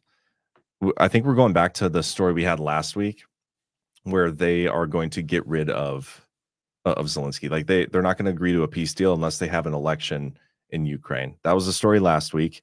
Zelensky kind of backpedaled from that and like, okay, we'll agree. I'm still in power though, but I think this is it now. Because when did Trump say when he could come back? I don't think so. When Zelensky would? Yeah. Oh, I don't know. Yeah, I guess maybe he's going to probably meet with Putin next. There's some talk of Putin apparently invited him as well as Xi and Modi to Russia for the May 9th Victory Day celebration, which is interesting. Lindsey Graham has been pushing for a Zelensky replacement, and this is going to be the motivation, as I said before. And then maybe we might want to just spend a second on that Bessent clip with Maria Bartiromo from last week, because that stuff's really interesting. And while you grab that, and maybe we can skip the first minute or so of it, but I mean, we can also go through the whole thing because the whole thing's interesting. But it's important to understand that Scott Bessent, who's the Treasury Director, or the Treasury Secretary, sorry, is used to be involved with Soros finance and asset management, including in the first half of the 2010s, which is when Soros was taking over Ukraine and flooding money in through the Open Society Foundation. There's this, I mean, I have stuff pulled up on it and we can go through it, but I don't think we necessarily need to. But here's a great headline that you can just kind of get the picture, the big picture thing here from CNN back in 2014, March 12th, 2014. Soros needs EU Marshall Plan. And so they attracted global investment and built up their capacity in Ukraine. They finished out a deal called the European Union Ukraine Association Agreement. And, some of this stuff, I'll just read it quickly. The agreement commits Ukraine to economic, judicial, and financial reforms to converge its policies and legislation to those of the European Union. Ukraine commits to gradually conform to EU technical and consumer standards. The EU agrees to provide Ukraine with political and financial support, access to research and knowledge, and preferential access to EU markets. The agreement commits both parties to promote a gradual convergence toward the EU's common security and defense policy and European Defense Agency policies. And then skipping down, the political provisions of the treaty were signed on 21 March 2014 after a series of events that had stalled its ratification, culminated in a revolution in Ukraine and overthrow of the then incumbent president of Ukraine, Viktor Yanukovych. After 21 March, matters relating to trade integration were temporarily set aside, awaiting results of the 25 May 2014 Ukrainian presidential elections until the EU and the new Ukrainian president, Petro Poroshenko, signed the economic part of the Ukraine-European Union Association Agreement, blah, blah, blah. So all of this was backed by Soros and regime money and the International Monetary Fund and World Bank. And now you can see all of that falling apart. Yeah, so I love this point that you had made earlier when we were going back and forth texting, or maybe it was before the show, I don't remember, but you kind of just hinted at it there. You nailed it. Soros and his infrastructure that's been in place in Ukraine and throughout the globe, really, but a lot of it is centered in Ukraine. We talk about the corruption in Ukraine and all these things, and Bessent comes from that family tree. Like Bessent was with Soros for so long. And when he went and started his own company, he got seed money from Soros. And this is him on, how do you say your last name? Bartiromo? Bartiromo, yeah. Can you walk us through? Just tell me if you want me to pause it at any point. I think there's like 3 major segments, but we can honestly get to this stuff like halfway through. We don't need to hear him talk about the minerals deal necessarily. Okay. I mean, we can go through the whole thing. The whole thing really is interesting. He's an interesting player in this whole thing. It's like 4 minutes long. That's kind of a long time. We'll skip the 2. We'll listen to 2 minutes. Cool. Yeah, there you go. The U.S. has, in the future of Ukrainian economy doing well, the more security it creates for the Ukrainian people, and the higher the return for the U.S. taxpayer. Again, President Trump has structured this win. Let's get back like 30 or 45. Whenever he starts giving this answer, I don't know if maybe There you go. So right there is probably good. You expect Zelensky to sign it? I do expect that President Zelensky will sign. It does not. What it does not include is a military guarantee. But what it does include is an implicit guarantee that if the United States of America is heavily invested in the economic future, I call it an economic security guarantee. The more assets that U.S. companies have on the ground, the bigger interest that the U.S. has in the future of Ukrainian economy doing well, the more security it creates for the Ukrainian people, and the higher the return for the U.S. taxpayer. Again, President Trump has structured this win-win deal, and it's unfortunate that after my meeting with President Zelensky and then his meeting in Munich with Vice President Vance, Secretary of State Rubio, the idea here of my trip to Ukraine and then the meeting in Munich, we want to intertwine the U.S. and Ukrainian economies for the benefit of both. And unfortunately, President Zelensky seems to have put a bit of daylight between us, but I am sure in the long run, or in the short run, there is no daylight. The deal will be signed, and this will give President Trump a lever, and it will be a strong signal to Russian leadership that the U.S. is in a serious partnership with the Ukrainian people. President Zelensky is speaking right now. Is there anything you want to say about that? I just think that, to me, that sounds like the entire apparatus that was built out, whether it's, partly with USAID and the Color Revolution, Soros money flowing in, regime money flowing in, to set up, to bring the transnational companies there, to take over resources, natural gas, whatever it is, whatever apparatus and infrastructure they set up there after 2014, it sounds like that stuff's just being snatched. And I would, I consider this in parallel to what I believe happened with Twitter. And I guess we'll see, but that seems like the model being pursued here. It doesn't sound like they're going in and going to start from scratch. And that's not really accurate to the situation anyway. And there's one little moment from the Trump Zelensky thing that we didn't talk about. And you know what? I think it's, if you still have that video open and can search the transcript for maybe for the word cities, because there's this exchange about, Donald Trump often talks about how the cities are knocked down. We're supposed to believe that Ukraine is this devastated war zone. And Zelensky's immediately like, no, what are you talking about? It's totally fine. Which is just another reason why I think all of this meeting is so hilarious. I think it's this part. About Vladimir Putin, and then Putin invaded Ukraine and destroyed a significant chunk of the country. The path to peace and the path to prosperity is maybe engaging in diplomacy. We tried the pathway. It's specifically cities.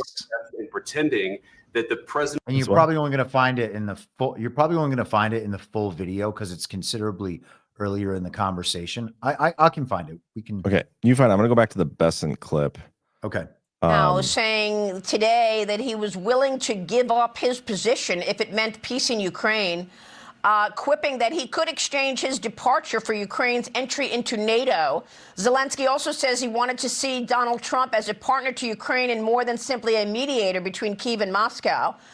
I think it's funny he even thinks that, like, he's the thing they're so afraid of. Like, he's the one that Putin is so afraid of, that he's willing to sacrifice himself and remove him from the picture if it means they get into NATO. When that's never been the case. It's always been Russia just doesn't want Ukraine. Doesn't matter who's in charge, just part of NATO. But Zelensky's like, I'll fall on the sword for Ukraine's NATO membership. Yeah.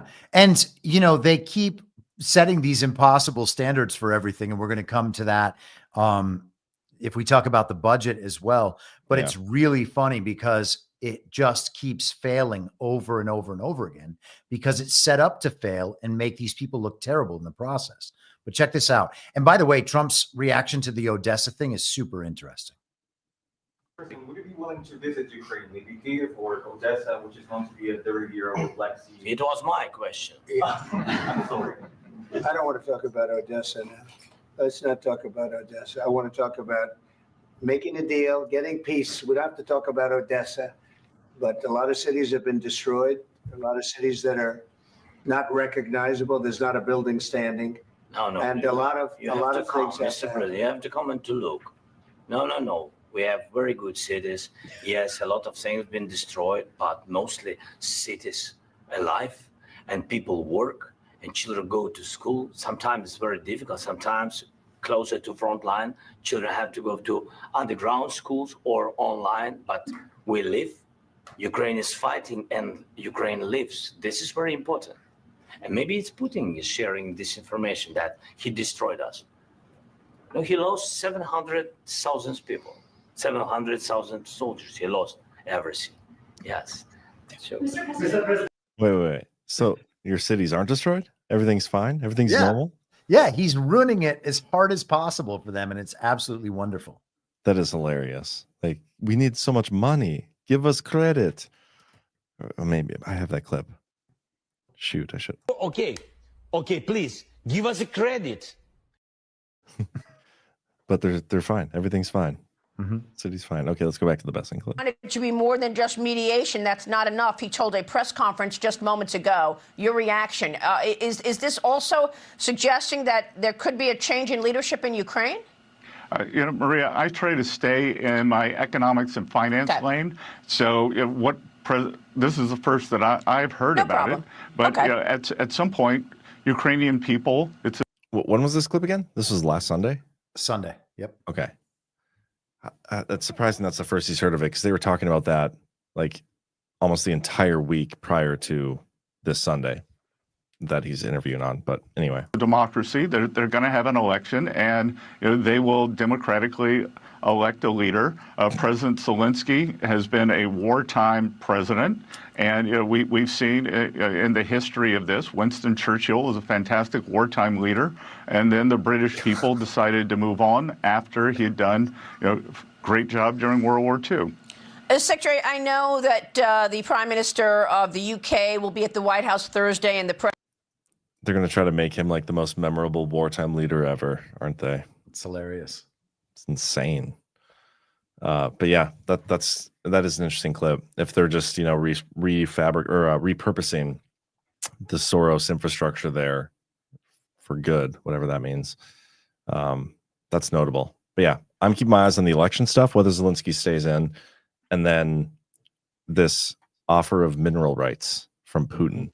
Because regardless of what happens with Ukraine, I bet that's something Trump takes advantage of now. Oh, yeah. Well, yeah. And also they have a thing that they're going to do in the Arctic as well. Yeah. Like what, deep sea fishing or something? I think it's probably pipelines and gas that's going to run down through Canada. Yeah. Also, with these mineral rights stuff going through, now would be a great time to be a board member of a Ukrainian gas company. So if you know cash in those anybody, chips. Yeah. If you know anybody, it's time to get on those boards. All right, let's what were we gonna talk about last again? Oh, the budget deal. Yeah. The budget deal is so funny because I don't know, it's just like things stall, and then all of a sudden out of nowhere, huge amount of excitement. We got the votes for something. They passed this vote this last week for the reconciliation bill or resolution bill, whatever it is. There was reconciliation instructions in there, and it didn't really fund anything. They made it so excited. They're like, finally, no tax on tips. Anna Polina Luna got fact check on Twitter or whatever, community noted, and had to delete a tweet because she said in there, like, we just passed the bill that's going to finally end no tax on tips or Social Security. Anyway, so stupid. But now that we're at a point, like, they were still having negotiations to actually fund stuff, and the Senate hasn't even voted on the House's bill, I don't think. But the Republicans just walked away from the table, and where we're at right now, the rumor is that we're as like close to a shutdown as we've been throughout this entire process this time around. So we have till March 14th, which is, if my math is correct, 13 days away, to get some sort of budget through that actually funds the government, whether it's through the end of the fiscal year, which Trump said he wants, or if it's another continuing resolution, a small, who knows how much time. But anything that funds the government, in my opinion, just kicks the can down the road. and I don't want it. I want us to shut down. I've been wanting us to shut down when Biden was in office, but right now this is where we're at. It's got to happen at some point, in my opinion. During the sooner the better. If we're going to feel any pain from a shutdown, I'd rather feel it now. Let's just get it over with, rip the Band-Aid off. But yeah, I know you had some things you wanted to add to this discussion. So one of the funniest things I think the entire time throughout the budget discussion is that Trump is pushing for the budget to get done. And Mike Johnson, the wartime speaker who is aligned with Trump, has been saying that we need to get this budget resolution done to implement Donald Trump's agenda. Now, that's just not true. Trump's agenda does not require them passing a budget. Trump's agenda is to dismantle the administrative state. So Trump comes out saying that he wants one big, beautiful bill, but the Senate can only do 2 bills. So that's impossible. Then he says he wants the budget balanced. So that's impossible. Then just the other day, he says he wants a CR through September. So we're going to have a 7-month extension through the end of the fiscal year through September. That's a lot. That's not impossible, but it's unlikely. And if it happens, even the so-called conservatives like Chip Roy would be made to look pretty bad. And then he comes out, Trump does, with a statement on Truth Social this morning that, because I've been thinking about these things in these terms, like just immediately like blew me away. He said the month of February, my first full month in office, had the lowest number of illegal immigrants trying to enter our country in history by far. There were only 8,326 apprehensions of illegals by Border Patrol at the U.S.-Mexico border, all of whom were quickly ejected from our nation or, when necessary, prosecuted for crimes against the United States of America. This means that very few people came. And here's the part that I think is really incredible. The invasion of our country is over, all caps, in comparison. And then he says, some other things there. The invasion of our country is over. So says Donald Trump. And so I wrote, the invasion is over. That means that the GOP,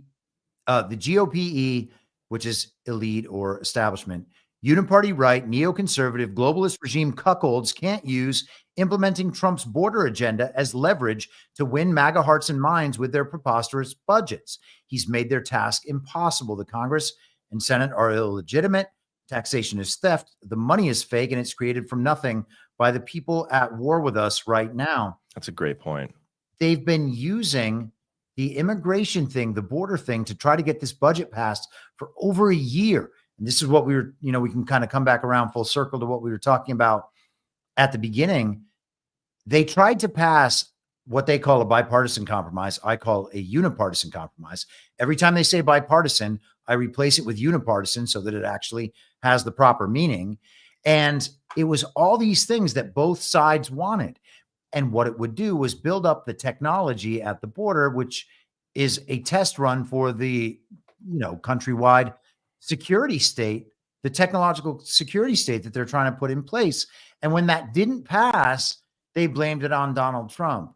And so, now they want to get this budget with all of the border stuff that Donald Trump needs to stop the invasion. Well, hey, how about that? He didn't need any of it, and the invasion stopped. In fact, Donald just declared it over. So there's nothing that they should be able to sell us on immigration, but that's not going to stop those influencers from talking about it. It's not going to stop people like Tucker Carlson and the Daily Weimar from talking about it.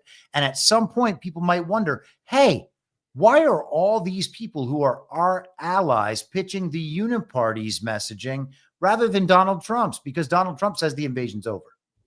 Yeah, that's very interesting, because it's not just with the border stuff that they use. Like what you're saying, I'm paraphrasing. What you're saying is they use like a golden goose that they think that we want because it's something Trump said. And then inside that golden goose, like the border, they will tuck all the bullshit in there and they sneak that past us. And that's the stuff that fucks us over forever. And they do that every time, like all the time. But it's not just the border stuff. Like they have the no tax on tip stuff. They have the Doge agenda they could try to, ride the coattails of. Who knows what else they're going to try to use. But the thing is like, I don't want any of it. Let's just shut it down. Don't give them any opportunity. But they're going to, you're absolutely right. They're going to come out with whatever the plan is, like, or whatever, not the plan, but their plan to pass a budget to fund their bullshit. whatever that ends up being, it's going to be with Anna Paulina Luna coming out and saying, we finally agreed to it, right? No tax on tips, no tax on Social Security, all these things. That's going to be the cover story for what they're actually trying to do. I think Trump does want us to shut down. And it makes total sense too when you think the Democrats, like, if we're playing in the battle space where they have some political power to do anything right now, that's it. That's all they have, is to not vote on the thing that would avoid the shutdown. They can withhold their votes from that and get us through cloture, and therefore we have to shut down. And I think it has to happen. Dude, let me do one more example of what you were just talking about. So when it comes to, Mike Johnson, maybe you can find it in his Twitter feed. I saw it because Elon like reposted it, and I see that on Telegram. You want me to search package or something, or what? He put up a video earlier in the week, I think it was on Monday, where he lists the 5 priorities in Trump's agenda that he wants to get passed in this budget deal. We need to pass this budget to implement Trump's agenda through Congress. And one of the things was about, dismantling the administrative state. Well, here's the thing. You don't actually need Congress to do that. And that's what one of the main arguments right now is whether or not Congress needs to pass legislation to get rid of these agencies that Congress created, as these independent agencies and stuff. There it is right there. This one. Dismantle the deep state. Donald Trump does not need help to do that. Donald Trump can stop allowing these executive branch agencies to spend money. He can essentially nullify them, if not remove them completely. And if they're nullified and not funded and not doing anything, then the need for them to be removed is minimized a great deal. The problem is that the Uniparty is arguing that Donald Trump doesn't have the authority to do that. He needs Congress to do that. And so that battle is going to play out. And, if the Supreme Court is legitimate, I don't know, but it would play out there, and Donald Trump would win that battle. So if we agree with the Uniparty as this is presented, that we need Congress to pass legislation to dismantle the deep state and the administrative state, every time we make that argument, we are arguing on behalf of the Uniparty. We're not arguing for the dismantling of the deep state. We are arguing on behalf of the Uniparty. It's their version that preserves their system. And I think that people have to understand that subtlety, man. We can argue for the priority in these general ways and be arguing on their behalf rather than ours. The argument on our behalf is the executive has the power to shut these agencies down on his own, because the Constitution does not give any power whatsoever that says the Congress can set up executive branch agencies, determine that they're going to spend a certain amount of money, and then determine what it is they do. And the president has no purview. That's insane. It's such a good point. I said from the beginning, when it came to, I'm going to use the D-class task force as my example here. I said the second that came out, that what I think that my theory is that Anna Paulina Luna came to Comer and it's like, and keep in mind, Anna Paulina Luna has not once in her entire Twitter feed history ever talked about declassification or JFK or RFK or Martin Luther King or anything, other than one time, like saying happy anniversary to the death of whatever they do when they talk about that stuff. Never talked about declass whatsoever. But all of a sudden, she's named as the head or chair or whatever of that task force with no declassification authority, no authority to subpoena anybody. It's only 6 months. It's not a real subcommittee. I think she came to Comer and was like, I want to create this committee, only because she wanted to grift off of Trump's agenda and have people cheer her on, even though she wasn't actually doing anything legitimate. It's the same thing with these bills. Like they come out with all these talking points. Secure the border. That's Trump's thing. Restore energy dominance. That's what Trump's doing by deregulating things. And hey, he's had executive orders on both these things. Preventing tax hikes. Same thing. Dismantle the deep state. Same thing, like you already said. Ensure peace through strength. Same thing. Like these people, what is their actual role in doing that with a budget? With a budget. And I read through that 60-page budget, by the way, and it really doesn't do shit. It's just like, hey, Congress in this committee, you need to go and look and try to find ways to not spend as much money here. And then here you can spend double what we said we're cutting. So they go through and they're like, we're going to get rid of about $1.5 trillion worth of stuff, find a way to reduce the budget. Hey, everybody, we're reducing the budget by $1.5 trillion. But then between the 4 other agencies they didn't do that with, or committees, they raised it $4.5 trillion. So the net difference is almost $3 trillion. But they don't really talk about that. That's where they're saying the tax cuts come from. But I don't buy it. Like the whole thing's a farce. It's a farce. And Well, they even budget out. You know what? You go ahead and make a point. I'm going to show you. I'm this. just saying that they have to keep their system running. Their system costs a certain amount of money. All these people are promised all this money to keep the system going. They need this is the problem with creating one big centralized thing. If you're able to amass absolutely all the power and it's unassailable, well then fine. All you have to do is run it semi-competently and you'll be okay. First off, they can't run it semi-competently. But the other problem is if it starts to fail, it's all too intertwined and the whole thing fails. They have so much money that is already promised to all these people. So they can't actually reduce deficits. That's not what the plan is. And it all has to be funded. And the only way that it gets funded is if the American people continue to believe that they need to pay their taxes unconstitutionally to all these pedophiles. It's unbelievable. And by the way, I just added to the soundboard. You know, if someone says Anna Paulina Luna, then it's like I said on my show yesterday, it's like Candyman, Candyman, Candyman, and then the Candyman appears.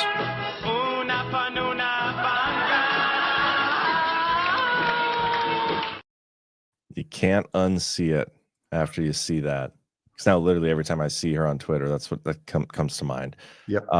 But this is what I'm talking about. Like in the budget bill they passed, where they come out bragging about all these things, like they're going to implement Trump's agenda. Do you think Trump's agenda would put a calendar out here, you know, with the debt projected for the next 10 years, 10 years from now being $55.5 trillion? Do you think that's part of Trump's agenda in the budget they're trying to pass? Is that what Trump wants?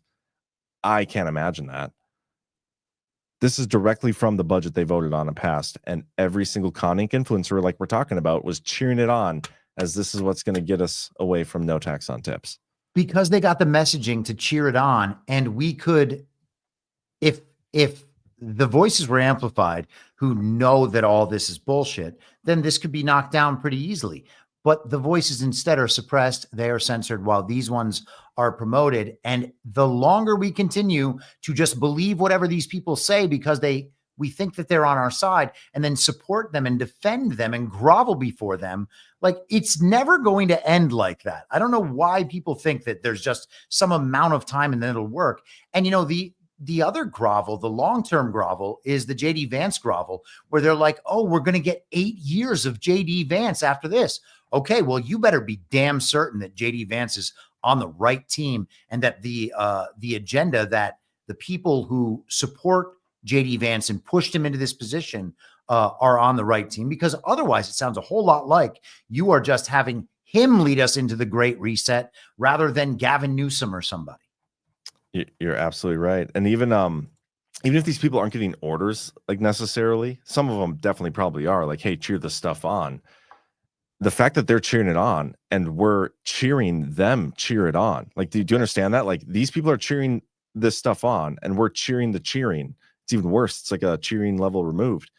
And then we get mad at people, people get mad at us when we aren't cheering the cheerers. Like for calling these people out when they don't even know what they're talking about. Like, I got responded to by B Hizzy, which I don't dislike B Hizzy, but I think he does a lot of clickbait activity on Twitter. I've seen him. He stole one of my tweets once. Didn't give me credit. I called him out on it. He's like, sorry, I'll give you credit when Joe Biden has a IQ test or something. Like, basically admitting that he was never going to give me credit for one of my own stuff that I dug through and found. But he even responded to me on here.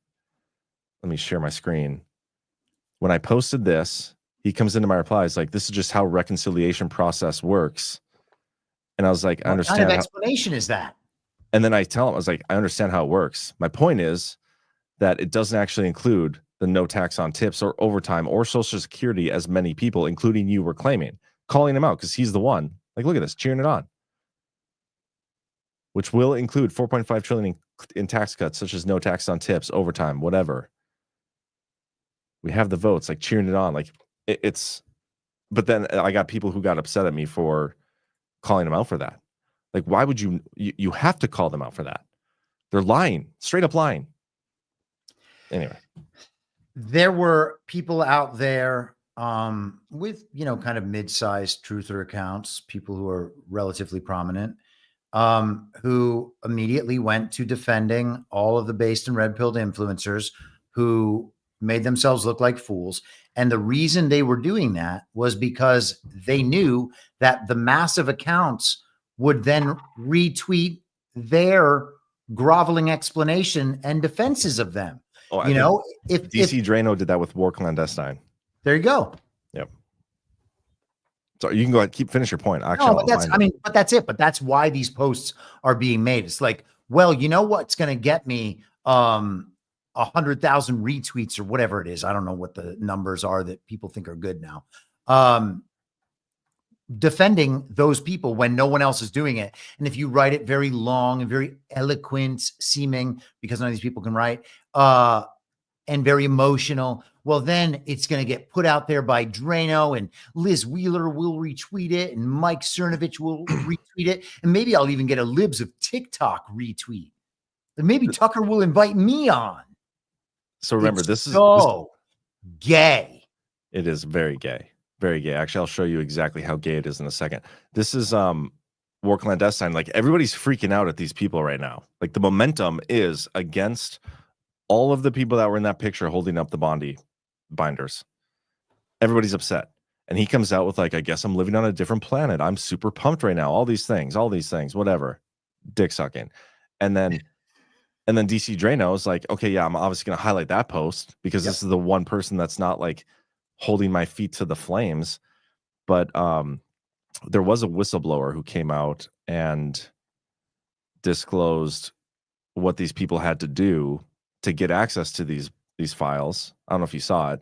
And it's also what you see when these people grovel to the big accounts and cover for them in order for their behavior to be excused. But yeah, this is what he said. This is what the stuff they have to do. A ton of gay stuff, like a ton.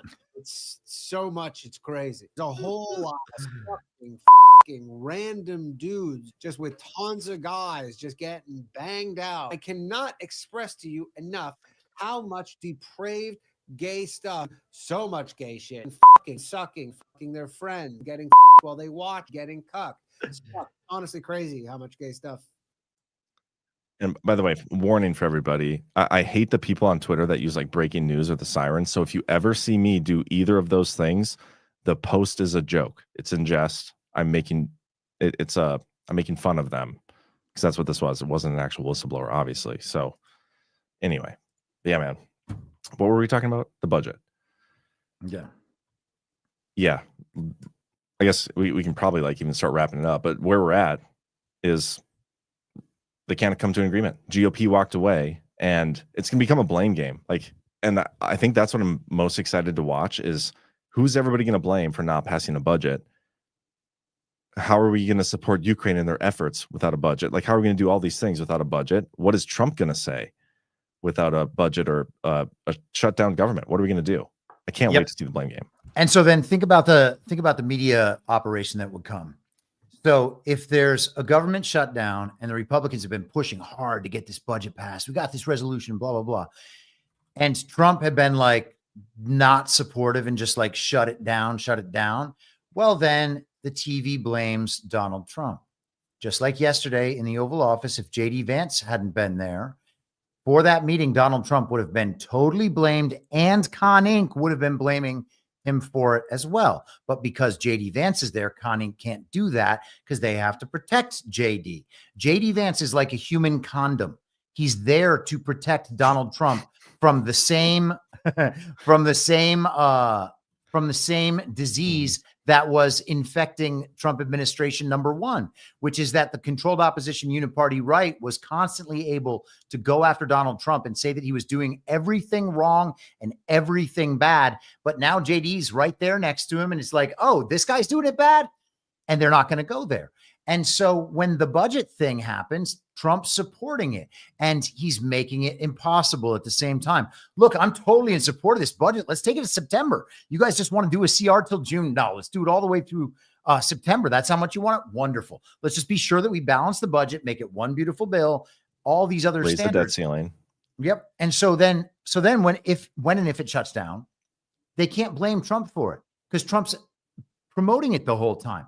But that's why, as Trump supporters, we have to understand there's the uniparty pushing the uniparty thing, and Trump will occasionally push the same thing in like the base level communication. But if you look at what he's actually doing, he's like steering off to the side because it's being redirected. So there's no blame that's going to fall on Trump for the shutdown. It's that the Congress can't get it done, and that the Congress isn't actually pursuing the right thing in the first place. What you just said there, a perfect example of the uniparty pushing one thing and Trump using his mouth noises to push the same thing, but lots of other things to push other things. Yes. It's the vaccine. It's all of it. They push the vaccines. And Yes. yet, do you remember the hydroxychloroquine and the time he got sick and recovered from like alternative medicine type stuff? Yeah. And so, like for us, and I hope the audience understands, my concern is about how we react to these things, because I want it to be that we don't get hoodwinked anymore, right? So if the Congress and the senators are saying something and Trump is saying something similar, that doesn't mean they're all doing this together for the good. That's not what it means. You got to understand the messaging deeper than that. You got to be able to analyze these things as separate, because they are separate. Donald Trump is not the Congress. He's not the Senate. When Donald Trump talks about the elections, including 2024, being fake and illegitimate, he's not talking about himself. He talks about his own mandate all the time. And again, that's the only thing that matters. But the Congress and the Senate and people at the local level are illegitimate. They're part of the enemy, I would argue. Yes. And Yes, they so, are. and, you know, They don't this ever is talk maybe- about it. They don't ever talk about fake elections. No, and maybe this is something like, and I'm not necessarily describing our audience when I say this, because I think our audience, like the consistent audience that we have, is pretty ahead of the game with us. You know, we have a very committed and intelligent group of people that watch these shows. Obviously, look who's on these shows. Just kidding. But I think the people that get upset with this on Twitter a lot, or on social media in general, like, oh, you're causing divide, how dare you question these things, is I don't think they have a good understanding of the actual war that we're seeing take place. It's not Trump and the Republicans in the Congress and Senate versus the Democrats. That's not what it is. It's Trump versus everybody in the government. Like those people are on the same side, and the fake back and forth, like these people, they're having dinners, they're having cocktails, they're having big orgies with drugs and everything at all the time together, and then they come and put on the show where they're yelling at each other from across the aisle for the cameras and for Instagram, but they're best friends outside the office. Like that's all for show. Like Trump is facing that machine, and the machine that they protect and that like created them. So it's a fascinating dynamic, but I don't think people understand that like we do in our audience, in our circles. And I don't know if we just don't do a good enough job as presenting that. I don't know. Well, they're really complex ideas that are like the opposite of what people have been conditioned into believing through their whole lives. And people don't have the time and the energy and the attention spans, and many people don't have the desire to actually engage with these things on a deep level. So it's like either you can try to amend all your messaging to whatever will conform with these people, and then lose all of the depth and nuance of what it is we're actually talking about, or we can speak to a very cloistered audience and hope that that grows. But the only way that grows is to actually take the lesson and stop defending these imbeciles. Yeah, I agree. What is going on? The chat is derailed since I accidentally said the word orgies. Shouldn't have done that. Apparently, Gart, they're talking about Gart now. It's off the rails, but yeah, man. How do you feel about getting through some boosts and rants and talking about Gart a little bit? Let's do it. Today's the 1st. Gart starts on the 6th. So 5 days away from the Great American Restoration Tour in Las Vegas. For those who aren't familiar with what I'm talking about, it's this event we put on, conference. People can attend live, and we do panels. And I'm very excited about the panels we're going to do this time around, because we're changing things up. Normally it's very topical, like, you know, we're going to talk about the health panel and the the Q panel and whatever, just panel, finance panel, Bitcoin panel, energy panel. We're switching it up to fit the mold of, we want to be forward looking in everything we do. And so it's going to be a very open forum with multiple different subtopics and themes kind of. But the first part of the conference is going to be like, what is our goal here? Like, what are we trying to accomplish within each, different general subtopic? And then it's going to be, okay, what's the plan? How do we get to that goal? And then the final like 3 panels of the conference are going to be, okay, what is our actual role in accomplishing this? And Chris, if you have anything to add to that, it was kind of your brainchild. It was. Yeah. So. Well, one of the things that I was thinking about, and honestly, I think maybe it would be a great idea to just see how the chat reacts to it, because there's probably a lot of GART attendees or GART virtual attendees in the chat, and we can see if maybe they think that this is a good change.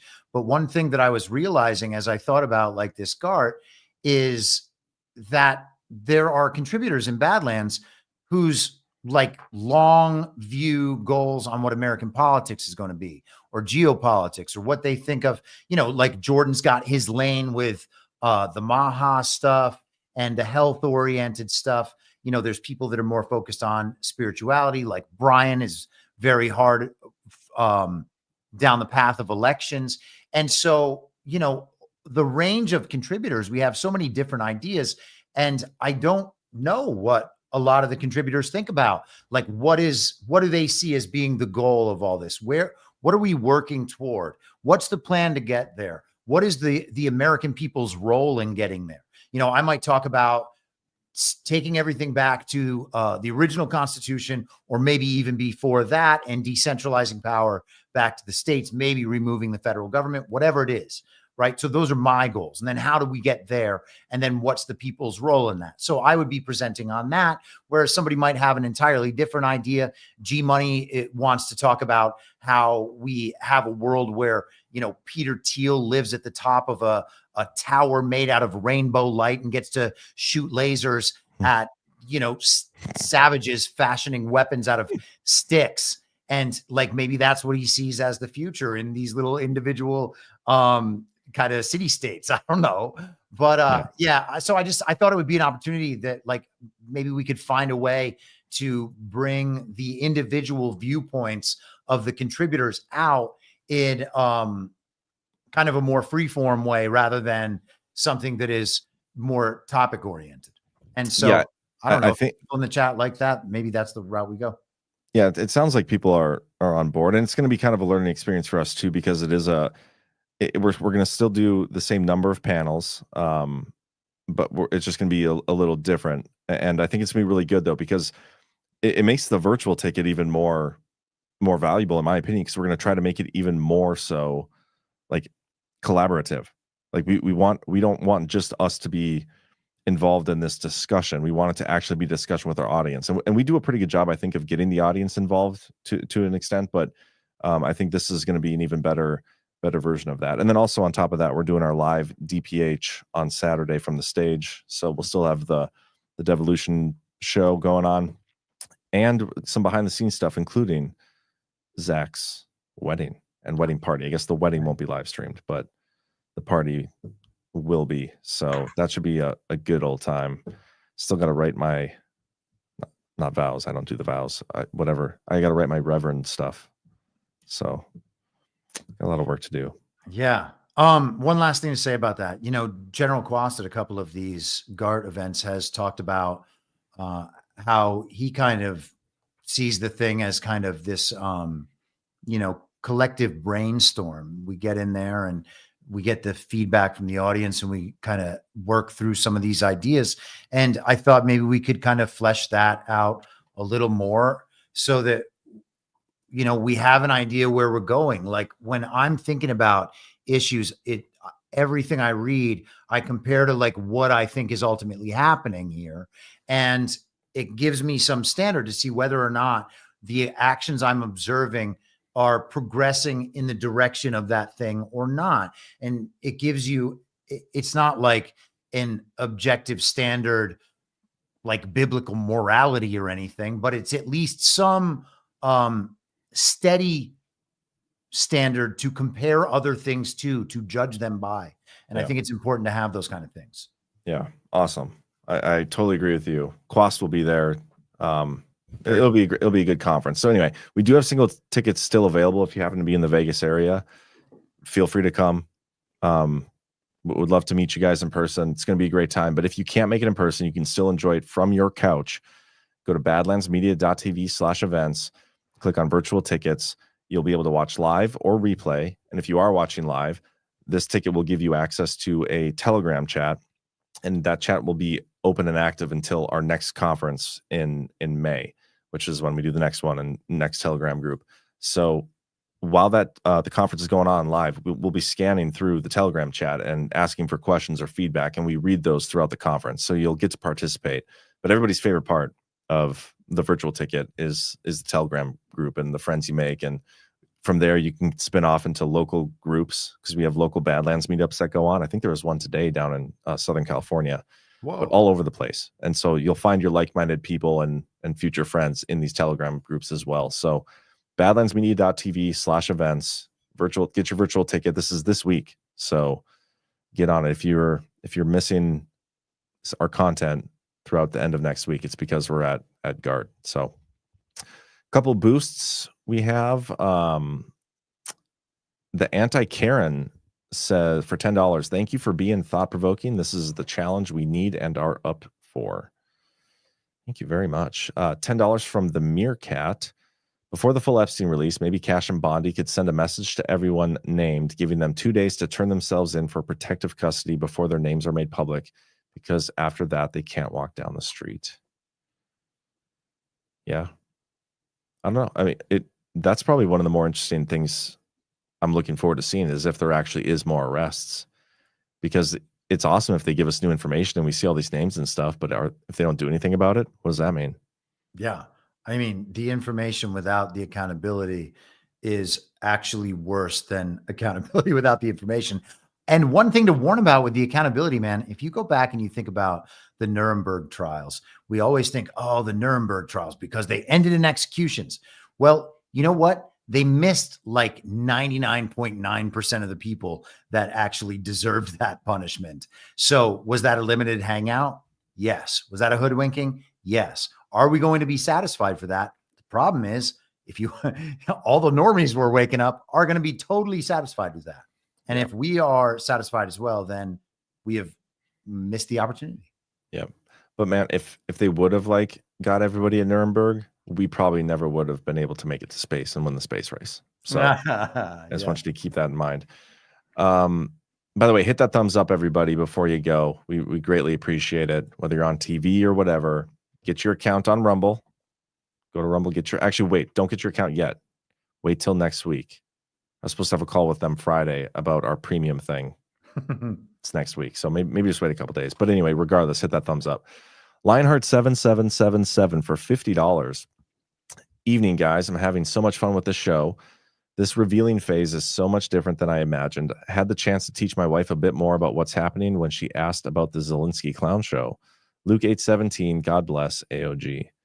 Yeah, even the normies, I wouldn't quite call them normies, but they're pretty close to it in my life, were texting me about the Zelensky thing.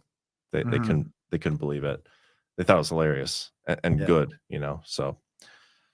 All right. Now we got some rants. Pull these up and find my glasses. Okay, Micro Toolmaker starting us off with $117. Thank you, sir.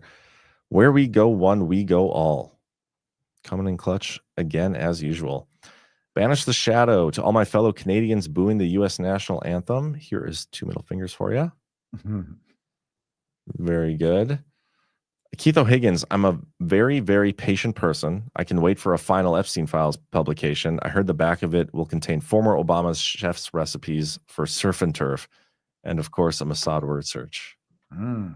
Love it, Keith. Good call. Supchug17JK. And don't forget P. Bondi's strongly worded letter. Yeah, I didn't show it, but she basically sent a letter to Kash Patel being almost mad at him. Yep. And give me these things. She was trying to pass the blame and deflect it a little bit. Aloha MF Haven't the unredacted Epstein files been up for 4 years at epsteinsblackbook.com? Maybe. Those ones that were in the binder, I think he means. Probably. I know there's been information that we've had for a while. And that's basically what was in the binder, which is funny to think because like she said the files were on her desk and they weren't clearly. They literally could have just gone online and found the already publicly available Epstein documents, printed them, blacked more stuff out to make it look whatever, and then given those to the people. Like they made it not have actually been any of the documents they had at the FBI or anything. Maybe they had nothing. And so that's literally what they did is just went and printed it offline and repackaged it and gave it back to us. Probably. Angie K, I know John hates Tim Pool. Yes, I do. But watch the few minutes of the clip he posted on IRL on Rumble with Cernovich. No, I won't. If I hate Tim Pool and Cernovich, like, I'm not going to watch those two together unless it's really good. If that would have been a $2 rant, I might have tried. But thank you, Angie. M. Shilebron, blind following is what brought us here or where we are. I appreciate your questioning everything. Even though I support our admin, also your platform are getting higher viewing. So you will be targets increasingly.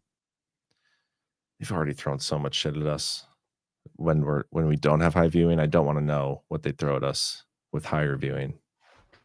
But anyway, Resolute 23 Patriot, 15 conservative influencers given phase 1 from Pam Bondi. Simple decode. Go to page 15 of the contact book. Bondi released for the biggest name, Dorit, aka Dorit Musafif. I'm so bad at reading words. Former First Lady Iceland. I didn't get that decode. Oh, there's more. Dorit's husband, Olafur Ragnar Grimson, has an organization called the Arctic Circle. Ghislaine, HRC, other notables, be the first with the news or last. I mean, I wouldn't call that a simple decode, Resolute, but I appreciate the rants. Thank you very much. Escape the Matrix 91. Personally, John, I like this conversation. Thank you. Good viewership tonight. So yeah, I think I'm hopeful you guys enjoyed the conversation. Keith O'Higgins, Cernovich is Alan Dershowitz's jockstrap placed to contain the crabs picked up on Epstein Island. Yeah, go read Ghost's thread. He does a pretty good job.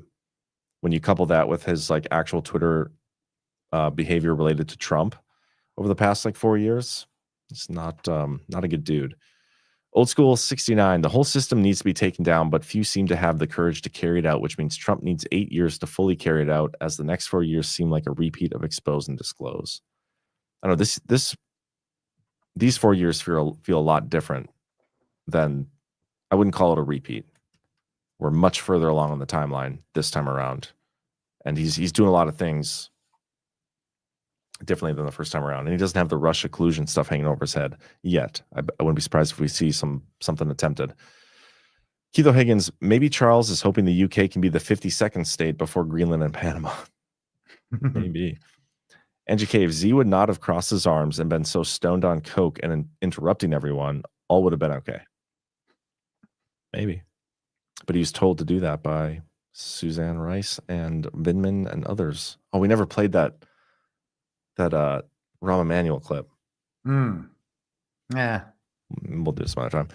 James Klain, I think JD Vance was playing the bad cop so Trump can play the good cop. Oh, I missed one.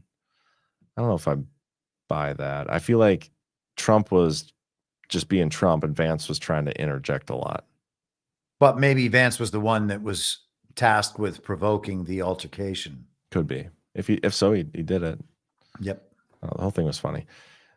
Keith Higgins, maybe Zelensky met with senators prior to seeing Trump because he knew Hunter's White House connection dried up. Maybe future negotiations will be about who gets custody of Zelensky's coke dealer. Love it, Keith. Wedge Gravy, this shit is lunacy.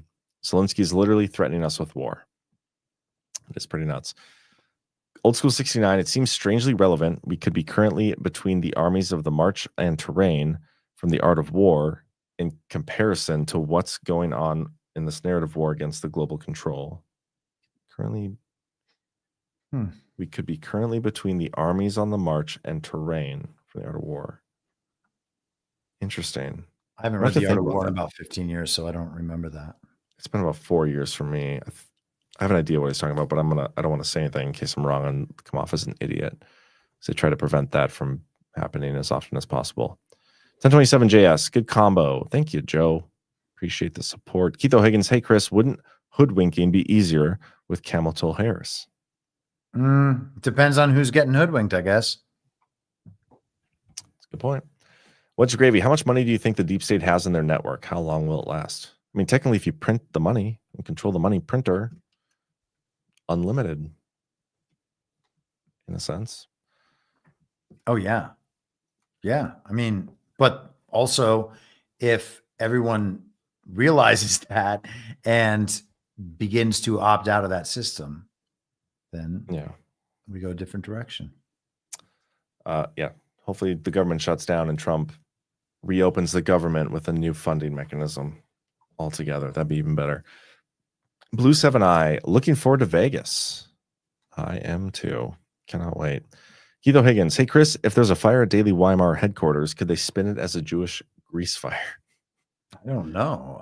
Is there something particular about a Jewish grease fire? I don't know. I just liked how he said that. Skollig, $100. Thank you very much. Great show. I truly enjoy listening to both of you. Best of luck to Patrick, but this is probably one of, if not the best show I've seen. Well done, fellas. Wow. Well, thank you very much. Thank you for the kind words. Dirk McGurkin, they are money laundering through the Texas lottery with scratch-off tickets, not the lotto. Big ticks pay 70% automated scratchers. Oh, I did see a story about that this week. Something's going on with the lottery fraud. Did you see that? I have believed in lottery fraud for a very long time, but did not see that story.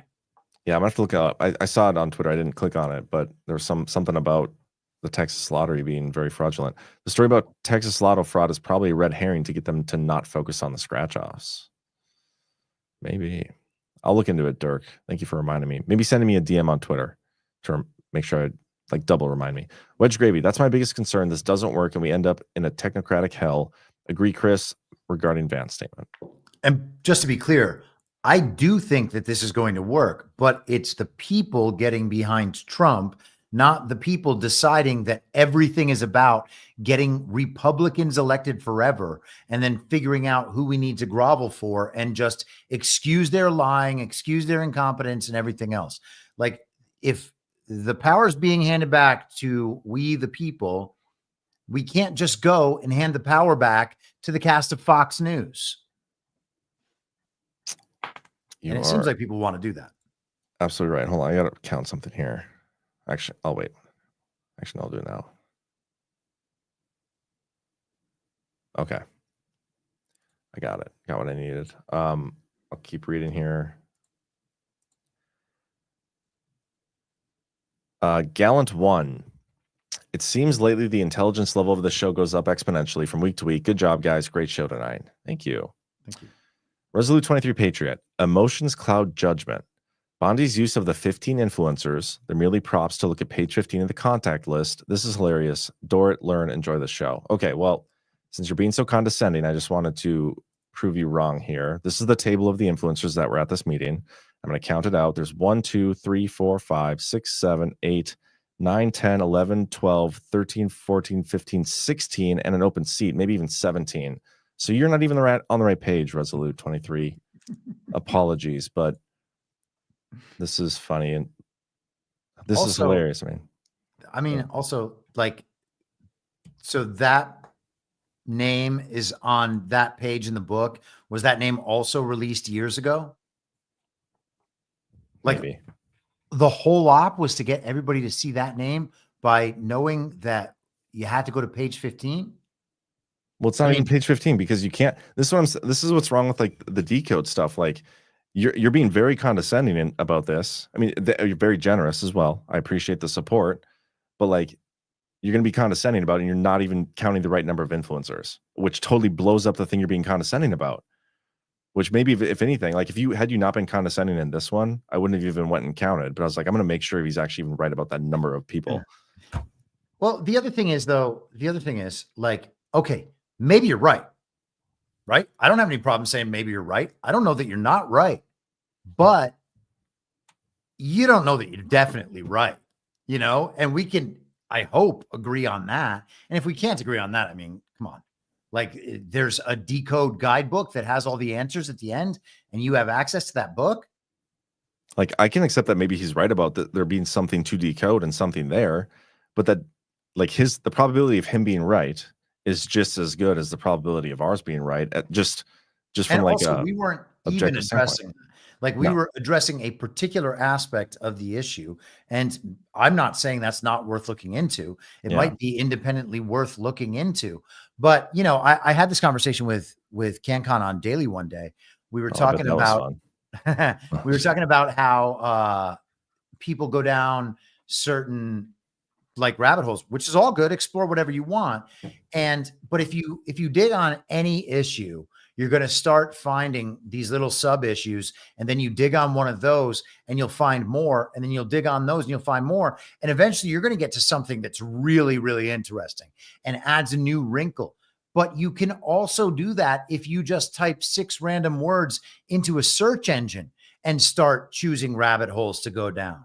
You will end up with something interesting. So, I mean, I'm totally down with whatever direction people want to go in, but to say that like, oh, it's this one, gosh, man, that seems like a stretch to me. Yeah. And again, maybe you're right. I've never dug into oh, good, condescending again. Oh, he's got another one. Can't wait. Whatever. Let's just continue. Yeah, that's my biggest concern. Doesn't work. I already read that. Thank you, John and Chris from another 179 for $5. Thank you. Banish the shadow to the people who say we need to be unified. Unity outside of the cold, hard truth is meaningless and ultimately counterproductive at best. Yep. Very good. Thank you. Keith O'Higgins, if Attorney General Pam Bondi, a 60-year-old blonde who wants to really come off as authentic and real, she'll go into her new office and hang gray drapes to match her carpet. Yikes. Miss Rhea Freedom Fighter. Where is Jeff Sessions? That's a great question. I have no idea. Resolute 23 Patriot. For another $17. Thank you for the rant. 15 news unlocks, learn. And here's the thing. I just counted the picture that they put out. So I will stick with my 16. You can go count. It's on Carolyn Levitt's Twitter profile. Keith O'Higgins, that empty seat was for Don Luker, breaker of narratives. Only his watermark showed up. Nice. All right, guys, that's all of them. So appreciate you for tuning in. Hope you enjoyed the show. Hit that thumbs up. You'll see me again on Monday on the Daily Herald. And what your Monday too? Where's your show Monday? I've been doing Monday, Wednesday, Friday at 3 p.m. Eastern on my channel, which is I'm your moderator here on Rumble. But yeah, I don't know what my schedule is going to be this week because travel and whatnot. Yeah, I plan on having the Daily Herald for sure Monday, Tuesday, probably Wednesday as well. I'm not sure about Thursday, Friday, but we'll talk about that on that show. Thank you for everybody who tuned in on Substack. The first time we've done the show over there. It says we got 676 people watching. It's pretty darn cool. So we're going to close out with your ad read. I remembered. So thanks, everybody. We will see you next time. And because we saw that ridiculous looking page in even more conspiracy theories. I'm just kidding. It's not really a conspiracy theory. I want to talk about the things that people are afraid to say out loud. Who is in control of America's nukes? Good question. It's not Biden. Never was Biden. Meanwhile, we have Russian ships off the coast of Florida and full-blown wars in Ukraine and Israel. Yeah, I guess sort of. The world is at its most unstable point since World War II and with nuclear weapons. Not really. The stakes are 10 times higher. No, they're not. How do people like you and I stay safe? Now, nukes are bullshit, but this is not. Every prepper needs to have RadioGuard Ace, the only FDA-approved drug to treat radioactive fallout. I mean, only the feds hate it until now. That's why Rumble partnered with 5G Free, the only company in the world that has a supply of RadioGuard Ace and the ability to prescribe it prophylactically.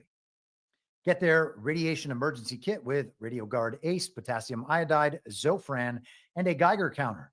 There's simply no other tool in your arsenal to protect against a radioactive threat. Go to 5gfree.com, code studio to save 15% and get your radiation kit now. Hey, man, Everybody believes different things about nukes and the rest of it. And if you believe those things, then you act in a certain way. And if you don't believe those things, then you don't act in that way. You act in a different way altogether. And you know what?